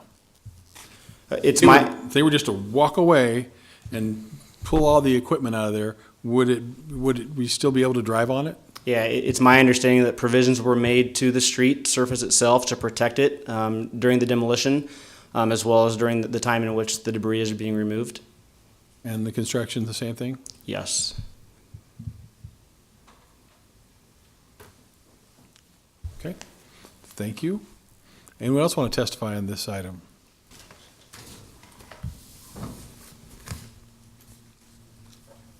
Good afternoon, members of the City Council.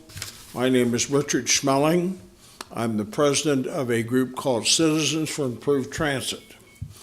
And we can't really look at 17th Street in isolation because what we do with one street affects other streets in that area. Now, I won't be able to do this right, and the last time I tried to do it, Mickey Esposito had to come and help me.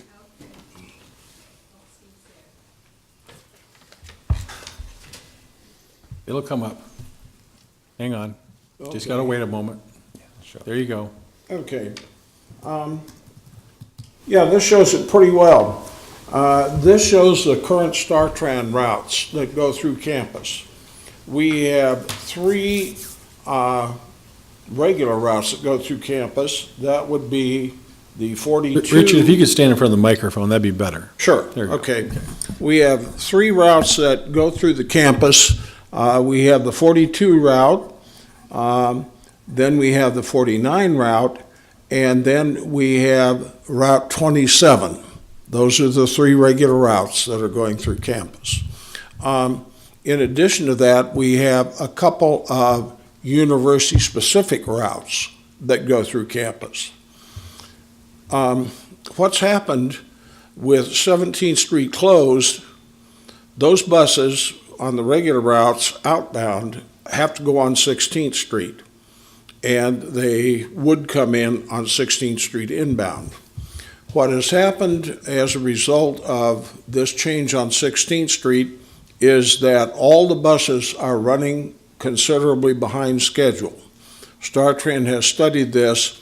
The route would require the buses to get through that area of campus in about 10 minutes, and they're coming through with an average delay of 11 minutes or more. This causes a ripple effect downtown because those buses have to reach Gold's Building in time for riders to transfer to other routes to go to their ultimate destination.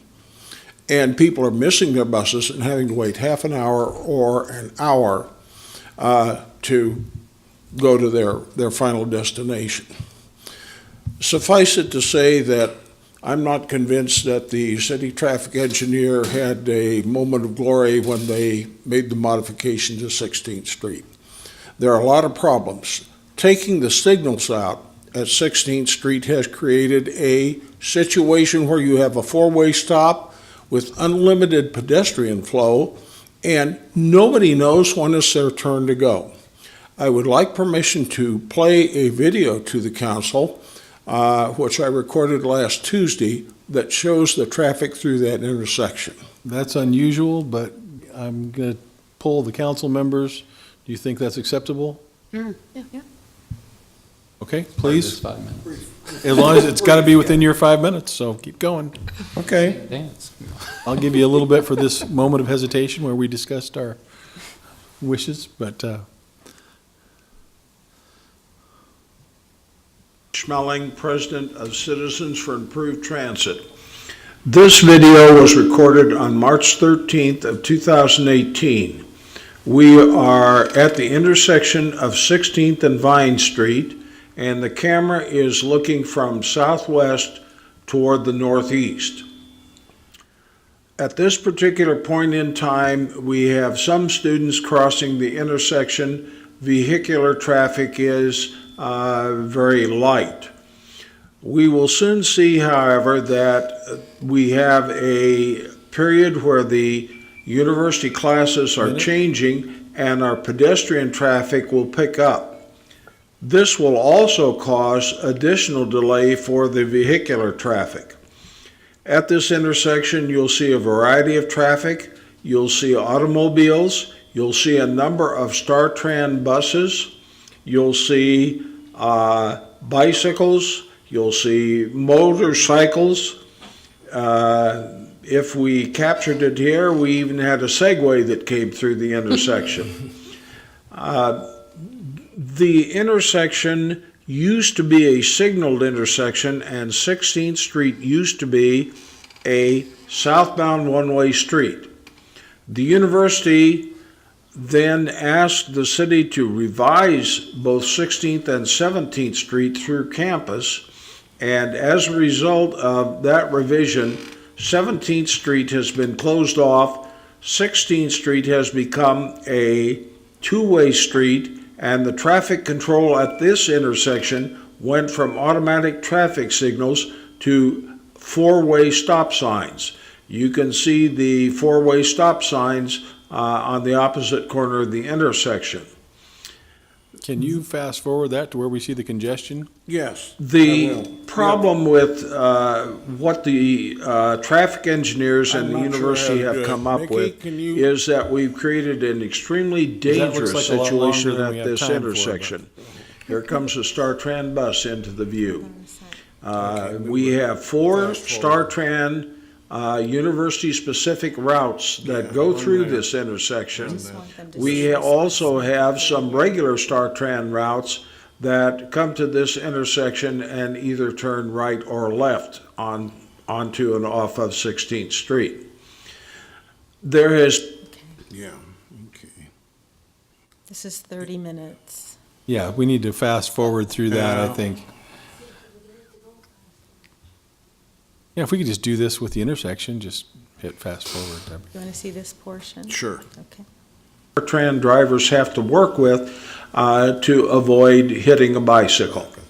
The rule that StarTran has for its drivers is that passengers cannot be picked up in the street. The bus has to pull over to the curb, and so that's where you get your conflict between bicycles and the buses. Yeah, let's do some of this. There's another bus coming through. Okay. A lot of pedestrians. Wanting to come through the intersection, and he's being delayed because of the pedestrian traffic. Here we have a bicycle coming across. The red car gets to make a left turn. The bus still can't go because of the pedestrian traffic. And finally, the bus gets a chance to make its move, and it's making a left turn onto 16th Street to go south. I think we see I'm what's gonna kinda being let pointed the out, so pictures we're going to have talk to to end themselves because for a we've given moment, you and if more I- than 5 minutes there. So let's end that presentation. Are there questions? Cindy? Thank you. Mr. Schmeling, thanks for being here today. I know you're very familiar with StarTran. Can you tell me where as far as outgoing, where does the 42 travel? Okay, today. Please because- move to a microphone. Yeah, There you go. thank you. Today, because 17th is still closed off and they're still hauling debris, the 42 and 49 and 27 are all going northbound on 16th Street and making a right turn onto Vine. And I'm sorry, I asked that question poorly. Where's it headed? Okay, where are the buses? What's the route called? Yes. Okay. The 42 route is, let me find it here real quickly. Bethany, okay.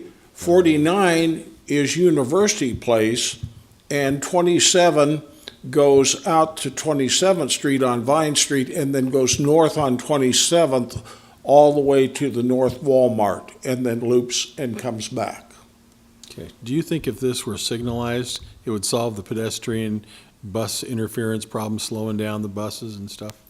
I think it would be a big step in that direction, yes. I think it would solve the conflict problem. It would make it much safer. There's an additional problem because we have parking on both sides of 16th Street, and the bike lane is along the parking. And Jane Raybold and I have talked about this. If somebody is in a parking stall and opens the door goes right into the bike lane and into a bicycle. One of the modifications I'd like to see would be if we remove parking on both sides of 16th Street and move the bike lanes next to the curb. It seems to me that would be a lot safer. Okay, other questions? Thank you, sir. Would anyone else like to testify on this item? Please come forward. Did you get your drive? Actually, it's loaded into the computer, so it's in there. Okay, well, you can go ahead. Okay, very good. Michelle Backemeyer, Urban Development Department. I was asked again after the last meeting to take a look at the value of 17th Street. In order to do that, you need to have an underlying land value. So I talked with Steve Hendrickson in planning and said, you know, if this was going to end up being in the private sector, what kind of zoning would you consider? And at the time, Steve's like, well, it's public. And I said, yeah, we know it's public, but we need to have some kind of an underlying land value. He said, well, there's some R zoning in the area. There's maybe some B4 zoning in the area. We might consider that. So when he said we might consider that, I decided to just try and take an estimate and split the vacation in half, because that's usually what happens with the street vacation. An applicant on either side of the street can acquire their half of the property. In this case, it's the university on both sides. So in looking at some R7 properties, there isn't really much actual sales. I looked at I did find some R8 sales nearby. I found some R6. I even found a B4 that's just down on our street where they actually built a fraternity on there, and the range of values that came up was between $5.26 and $10.42. So I kind of took an average, which was about $7.69 for the R7. The B4, same thing. I looked at, we had some Antelope Valley appraisals, we had some other city projects that we had appraisals, looked at some of those comps, and the range for the B4 was in the $13 square foot area. With that, there's all of those comparables that we used were all buildable lots. This is a long stretch of property. There's some physical limitations in trying to actually build something on this. So you need to kind of you have to look at some adjustments and trying to make it comparable. And then with all of the easements that are located on this stretch of road, it really diminishes the full value of the property. And so in looking at this, it was my opinion that it diminished the value of the property by 90%. So whether you took $7 a square foot or $13 a square foot and diminished it by the 90%, I roughly came up with about the same number, which was about $1 a square foot for the value. So I really didn't see any reason to change it either way. I mean, it was right in that same vicinity. Okay. So. Questions? Cindy? Thank you. Was there any independent valuation done at all? Independent of the university and the city? Like an actual appraisal? Yes. No. Okay. Not that we didn't. I don't believe the university had one. Otherwise, I think they would have used that as a negotiating tool if we'd had it. I had a really interesting question come up at a meeting that I had the other night. Some folks said, okay, so sometimes the city vacates alleys between streets, and then the property owners have the opportunity to go ahead and make their backyards abutting backyards, but the city retains all of the easements and so forth.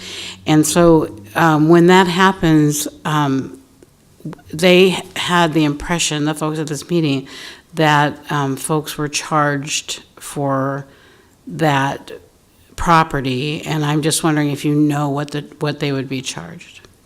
I'd have to look to see what the number of easements that are there, but it would probably still be something similar to that, 10%, 20%. If there's a lot of easements back there, and especially if it's a backyard, nobody wants to pay full value for something that maybe it's just excess land they want for a garden or their dog to be able to run, get a little bit more room. They don't want to pay that full value for it. And there wasn't anyone at my meeting that actually had purchased, but there was someone who said they had several neighbors that purchased that paid $5 a square yard? It was square probably foot? based on $5 a square foot. I mean, Uh-huh. I'd have to know exactly where they're talking about, but I doubt they paid the full amount if there was easements there. Mhm. If there's a chance that it's an actual buildable lot, you know, once in a great while, we've run into a street stub that's vacated where you could actually put a lot there. That would probably have a full lot value if there's no easements in it. But it doesn't happen all that often, and an alley is only 16 feet wide, so I don't think you'd ever find that in an alley situation. Right, and that's all they were talking about, was Right, alleys. Right. Thank you. Other questions? Thank you very much. Good afternoon. I'm Jennifer Dam with the University of Nebraska-Lincoln, 1400 R Street. I want to provide a little bit of history and background on how we got to where we are today. It actually goes back to the mid-1990s. This is a 2004 aerial, but it shows the area prior to Antelope Valley being constructed. And what you see in the red are 16th and 17th Street as arterials that went through the campus. If you wanted to get north and south in Lincoln, you either took 27th Street, you could go around on 180, or you went through campus. So most people went through campus. That's been a problem for us because we do have such a high amount of pedestrian traffic in that particular area.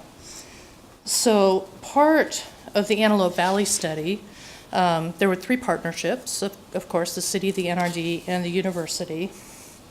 One of the goals was to reduce traffic through campus from 30,000 cars a day to less than 7.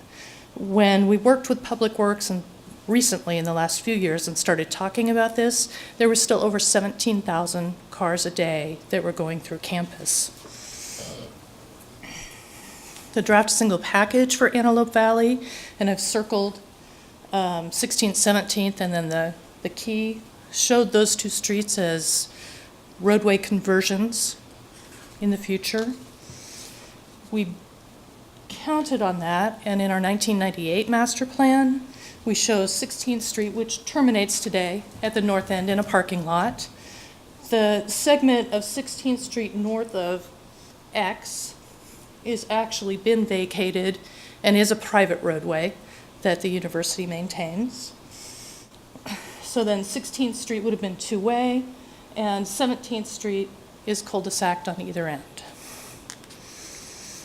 Similarly, the 2006 master plan shows 17th Street cul-de-saced on either end. In 2013, our master planning consultants envisioned it as a big pedestrian way like the other malls that go through campus. That's not practical for a number of reasons. First, we have the sororities, which are private properties that abut 16th Street and R Street.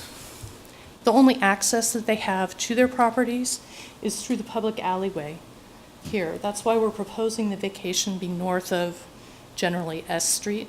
And we need to be able to provide service to those houses, then iHeart Complex, and then back behind the suites.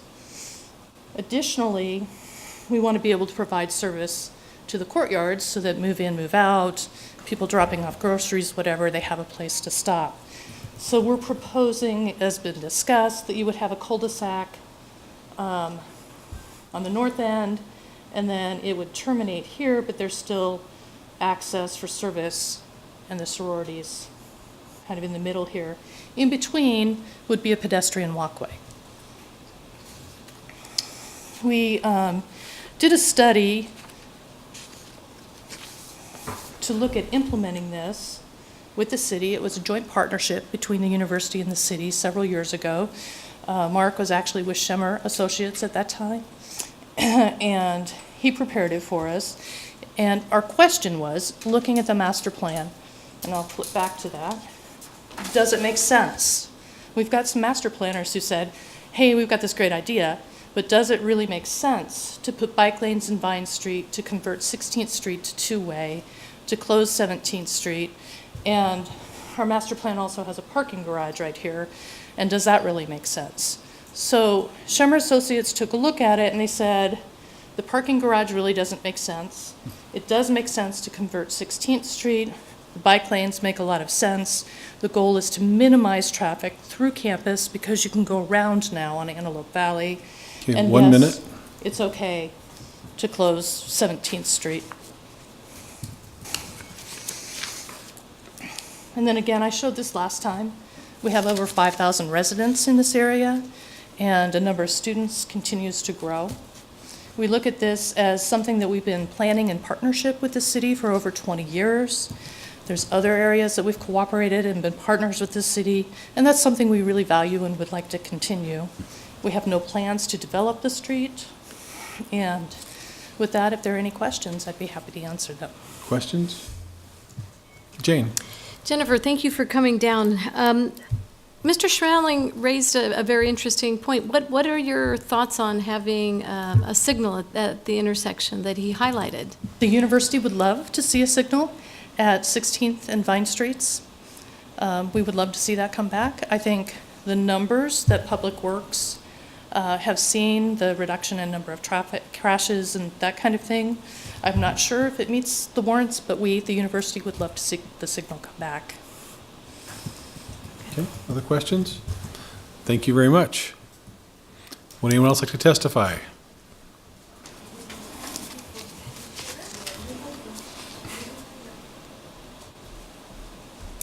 I'm Mickey Esposito, Director of Public Works and Utilities, and I'm just going to address some of the transit on 16th Street data that we're finding and even the request for a signal to be placed back. As we have been monitoring this situation, as this traffic has volumes have changed, people have made adjustments, cars have moved from this corridor onto Antelope Valley Parkway, we've seen some huge benefits. And you can even see it in this video. The all-way stop is working. I'll get this video to you from Richard so you can watch the full extent of it. It shows multi-modes. It shows people cooperating with each other, making eye contact before passing one another. You can even see one of these women who took pause to cross the street because she was physically watching the bus. That's a kind of situation that we want. And what we're seeing is actually buses move through here quite well. The data is showing that there are benefits both in safety and in efficiency. First of all, in the last 8 months, we've only had one vehicle crash. We were, with a signal at this intersection, we were accustomed to seeing up to 6 per year. Also important is StarTrans on-time performance data. We're actually showing minimal delays compared to the traffic signal, and actually other routes indicate time savings. So we're not showing a lot of problems getting through these intersections anymore. Of course, at the beginning, when we were making adjustments, it was quite difficult for people to make the change, but they've shifted over to Antelope Valley Parkway. We feel like additional monitoring is necessary before we sort of invest in a new signal. The other thing is, once you put a signal in, that becomes something we have to maintain in the future, and more than likely you would be asked for other signals on the other two intersections. As it stands today, this is performing quite well, so we don't see the need. Okay. Any questions? Questions? Thank you. Okay. Anyone else?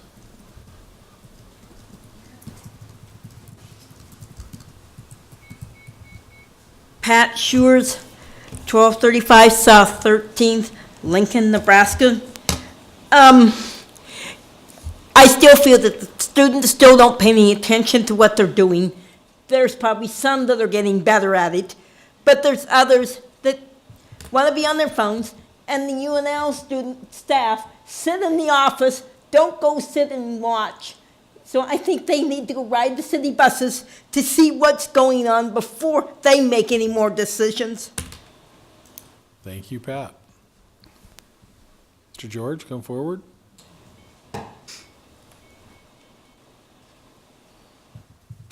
Yes, again, my name is Ed George, 1138 Street. When I look at situations like this I've heard today, I try to think, what's common sense? And people say, what is your interpretation of common sense? And that's debatable.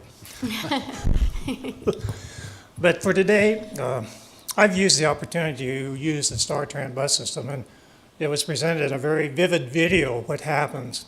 Think about the congestion when you have those students commuting between the two campuses, East Campus and City Campus. I've rode that bus frequently going to East Campus, and it's so packed that you have to stand in the aisleway when they commute back and forth between campuses. In addition to that, the buses now are capable of carrying bicycles on them. So that makes it more complicated for the drivers to stay on schedule, particularly when those buses have a time frame that they have to be to a certain destination throughout their schedule, especially when the 13 bus becomes the 27th bus going north. So that bus has a tremendous amount of area that they have to travel. The other thing was when I watched that presentation, I realized that traffic flowed through there centers around the bike traffic, the walking traffic, and the vehicle traffic. And I appreciate what the university has done for me because I have received a master's degree from the university, so I benefited immensely from it. But times have changed from the 70s to today. More people on campus, more students, more people coming for different reasons to go into the different departments. And I hope to think that we could keep that flow of traffic accessible to all parties. Whether we want to keep this place blocked off for whatever reasons, if it's green space, there's a lot of locations I've noticed on campus that could be developed for green space. I wish that we could think about all the economics of this, square footage. I'd like to sell my land out in York County for that kind of price per square foot, but you live in a different environment here in Lincoln. We've seen the university campus expand, and where does that expansion start and stop? We've seen a school building, public school building, now it's become part of the university system.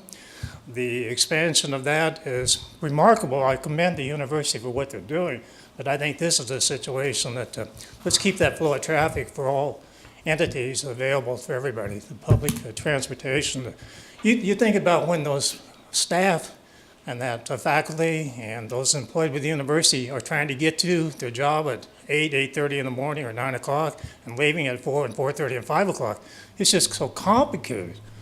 I would be a nervous wreck if I was driving those buses. Because the stress that they have to deal with, not only the people riding their buses, the safety of those riding those buses that are the bicycle traffic riding them. You know, it's really too complicated. So let's leave the thing the way it is right now. As it's cleaned up from the debris of removing those from that demolition project, let's leave that 17th Street as it is. Okay, questions for Mr. George? Thank you, sir. Would anyone else like to testify?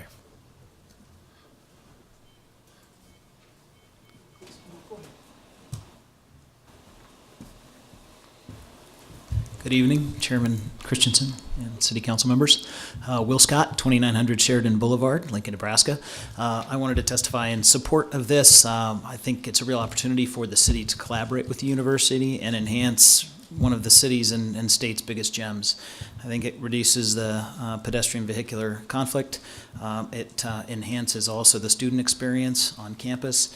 And when we here in Lincoln, Nebraska don't have an ocean, we don't have mountains, we don't have a big city, I think anything that we can do to create a more competitive university, I think the city is way better off, as is the state. So that's my only comment. Questions for Mr. Scott? Thank you. Thank you. Richard, you're up. Richard Esquivel. I did speak a little bit last week. There's been a couple false statements I think are being made about the street values being zero, because the largest area, one of the largest areas I know is the 27th and Superior behind Sam's. That's all private roadway with Bear Avenue, North 28th, whatever it is. It's got a blue sign, so those are private roadways. But if they have a zero value, then why are lot prices so high? And lot prices go into the value of a house. Another thing is, when they were talking about the alleyways being vacated, I know my parents' alleyway on 56 was vacated, and there was a cost, so they didn't do it. But if the roadways are put into the cost of the lot, then my backyard has assessment of 10 feet on each side of the property line, and there's no alleyway, but I'm paying for it, and that goes into the price of my lot. So you can't say there isn't a value to that land. And I don't know about the easements in new areas, but I don't know if they put them in the back of the yard or the front of the yard now. But property owners pay for it. So if that road value goes into the cost of that lot. The value for 17th Street. One, it's a honey of a deal to the university. $1 a square foot. I made an offer last week at $1.25 a square foot. Now, I'm just a citizen, but I'm also a businessman. I've been a failed businessman, but I'm a businessman. So, that property has business value, even with all the assessments. I have a number of ideas on how to use it as a business the way it is. So, why should they get a honey a deal? Which they probably will, knowing the attitude of the mayor and the city council. I would like to have them add some concessions if they do get the property. One, they will not use it as a money-making opportunity by using that street. Because if they're going to do it, then I can do it. And therefore, if it's private and it's for the university purpose, let's not make them any money. And the way they could make money is football Saturdays. They could open up the parking. $20, $25 a parking place. Well, if they get it, why can't I get it? There's also other money-making opportunities for that land, the way it sits, without improvement, without a building, and also by putting it on the private rolls, it becomes taxable. Give it to university, it is non-taxable. So I just think that there's plenty of businessmen, if given the opportunity, would place a bid on that property. Okay, questions? Thank you, sir.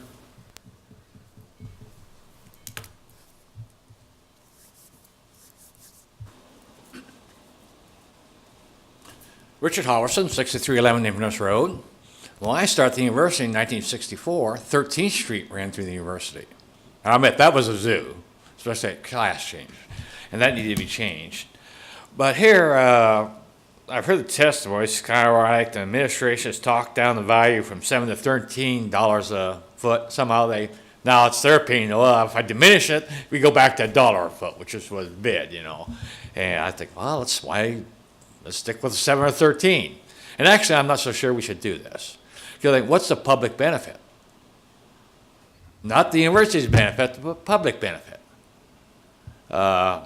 When it's open, when I go through, I'd take 17th Street. Just say I was going to East Campus or that area, because it's quicker. It was quicker. You know, it's quicker. The lights, somehow, you get the right timing, come down the 6th Street, hit those lights right, it was quicker. I say, so again, I'm giving up that benefit, or you're giving it up for me if you. And so, how many other people that took that street because it was quicker? True, you can take, I know Parkway, but heck, close 14th Street going or 13th Street going south. Heck, you can take 9th Street, you can take 16th Street. There's always a trade-off, and like I say, I don't see any public benefit. They stuck, well, we don't have to maintain the lights. Well, yeah, that goes with, if you have a street, maintain the lights. But again, I say, if we're going to do it, give up the public benefit to say, the use of the street should not be at that $1 square foot price. Again, I think, well, $17 or $13 sounds more fair to me. And like I say, just because the university wants it, Doesn't mean we have to get into a fire sale. To say pedestrian friendly, well, that's why you have crosswalks. I mean, that's what they're using now. Though at the time, I expect to grow. But at the time, the only thing on the other side of that street is the athletic fields and a dorm and the dining hall. So again, at this time, I said there shouldn't be a whole lot of foot traffic across that street. So again, like I say, if you're going to do this, don't, make them pay for it. That's all I can say. Thank you. Okay, questions? Would anyone else like to testify? Next item, please. All right, next is item 21, Street and Alley Vacation 17005, vacating a portion of North 43rd Street right-of-way, a portion of Walker Avenue right-of-way, and a portion of the east-west alley, generally located at 2320 North 43rd Street. Hi, I'm John Jensen, the University of Nebraska, 1400 R Street. This is an unrelated vacation action to the one we just heard about.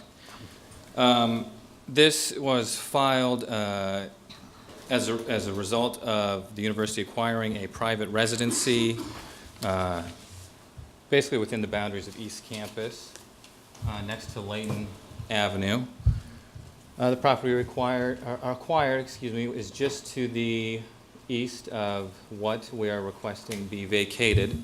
And as you can see, it is surrounded entirely by East Campus. The property that the residence that we acquired was, has been a residence for a long time within East Campus. What we're asking to be vacated is a largely unmaintained dirt road. As a condition of this vacation action, the city is asking that they retain, or LES retains utilities within that property, and that will reduce the value to some extent. Essentially, we're asking that we acquire this property to make a contiguous, East Campus. So I'm here to answer any questions you may have. Questions? Thank you very much. Thank you for your time. Would anyone else like to testify on this item? Okay, I believe that ends our public hearing. Yes, we can go into the voting session now.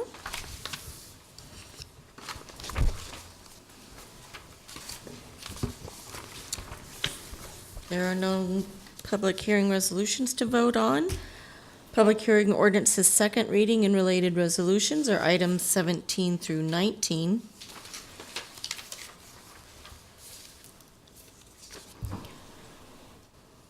Item 20, Street and Alley Vacation 17006, 17th Street, introduced by Shob. So moved. Second? Moved by Benny, seconded by Jane. Discussion, Cindy. Thank you. I just have a staff question for Mickey, if you don't mind. Thank you. Thanks for coming up. So I do have some concerns with the three buses that all run into Northeast Lincoln.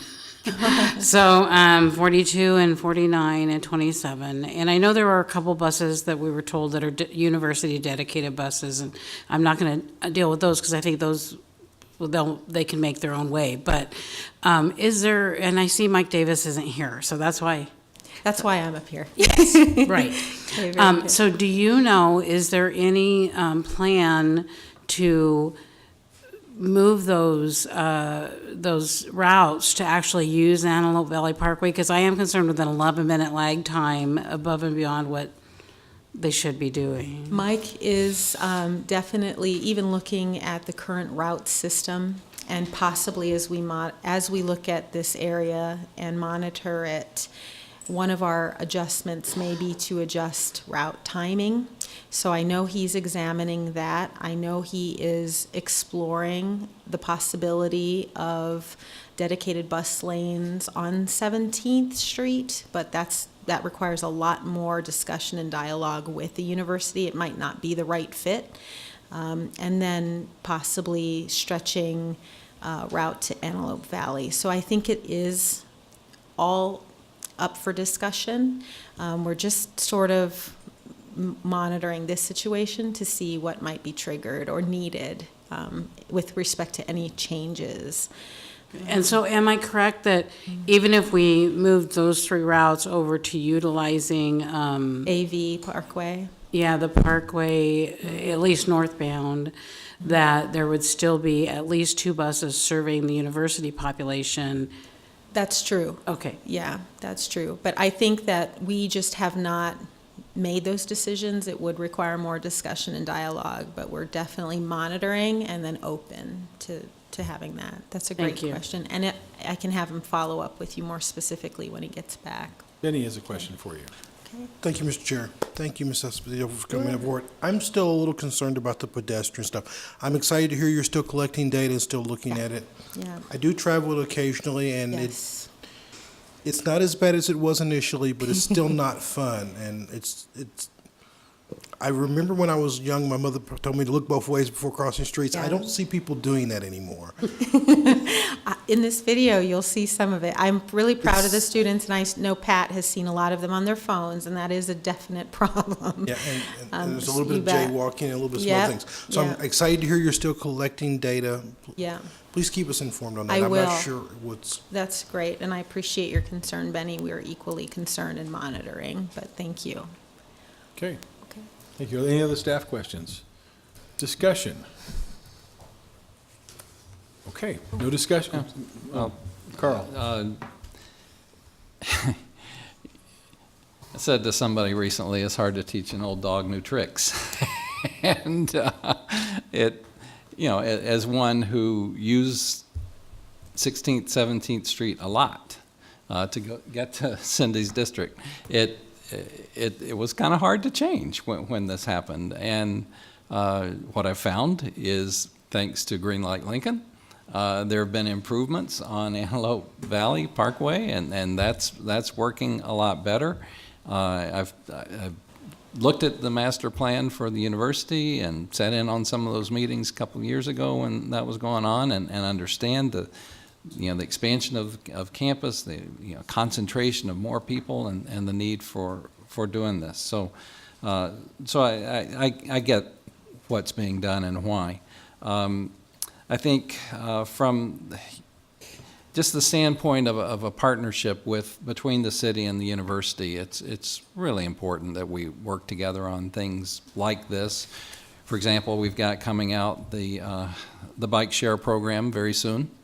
University is sponsor of that, 120 million or 220,000, excuse me, something like that, that they're supporting this program for in the city, and of course it serves the university as well as the city. So I just think it's something we need to do. One of the benefits, the question was asked, how does the city benefit? Well, we benefit by saving some money ourselves in terms of upkeep of 3 blocks of a street that has costs and that no longer we will have to worry about as a city. So I'm in support. Okay, other discussion? Jane? I too will support this because we all recognize how important the university is to the economic well-being of our city. I can't imagine our city without the university. We would be missing out on a lot of vibrancy and revenue, plain and simple. And, I love your analogy about an old dog learning new tricks, because I would take 16th or 17th Street to Vine Street to get to my office in Northeast. And I have to tell you, it took a little bit of coaching and training on my part. But yeah, Antelope Valley just works perfectly fine. And I think I even get to my office a lot quicker because I have learned that new trick. So I will support this. Lyrian? Well, I think it's just helpful to remember, too, that we're a university town and we celebrate that. And I think that parents who send their children here to go to the university, particularly if they're sending their children from smaller towns across Nebraska, are probably really going to appreciate this change that is not only promoting multimodal transit and pedestrian access, but pedestrian safety and keeping their kids safe while they're students at UNL. Okay, well, I will wrap it up. First of all, I'm really still unclear on the public benefit, because if the public benefit is saving money by closing the street, there's a whole lot of other streets that could be closed. We could save money there too, but it doesn't achieve the purpose we have of a transit system. That's one. Two, in the mayor's challenge grant, recently submitted about 4 months ago, it was pointed out that increased traffic congestion in our downtown area decreases economic activity and also employment. And so I don't see how restricting even more traffic and can do anything else but cause more congestion. So I'm not sure this is a good idea. And finally, constituent input. I have received reasonable constituent input on this issue. I have not received one suggestion from a voting citizen in this community saying we should do this, while I've received significant input saying we should not. So, call the roll. Eskridge. Yes. Gaylor Baird. Yes. Lamb. Yes. Raybold. Yes. Schob. Yes. Christensen. No. Motion carried 5-1.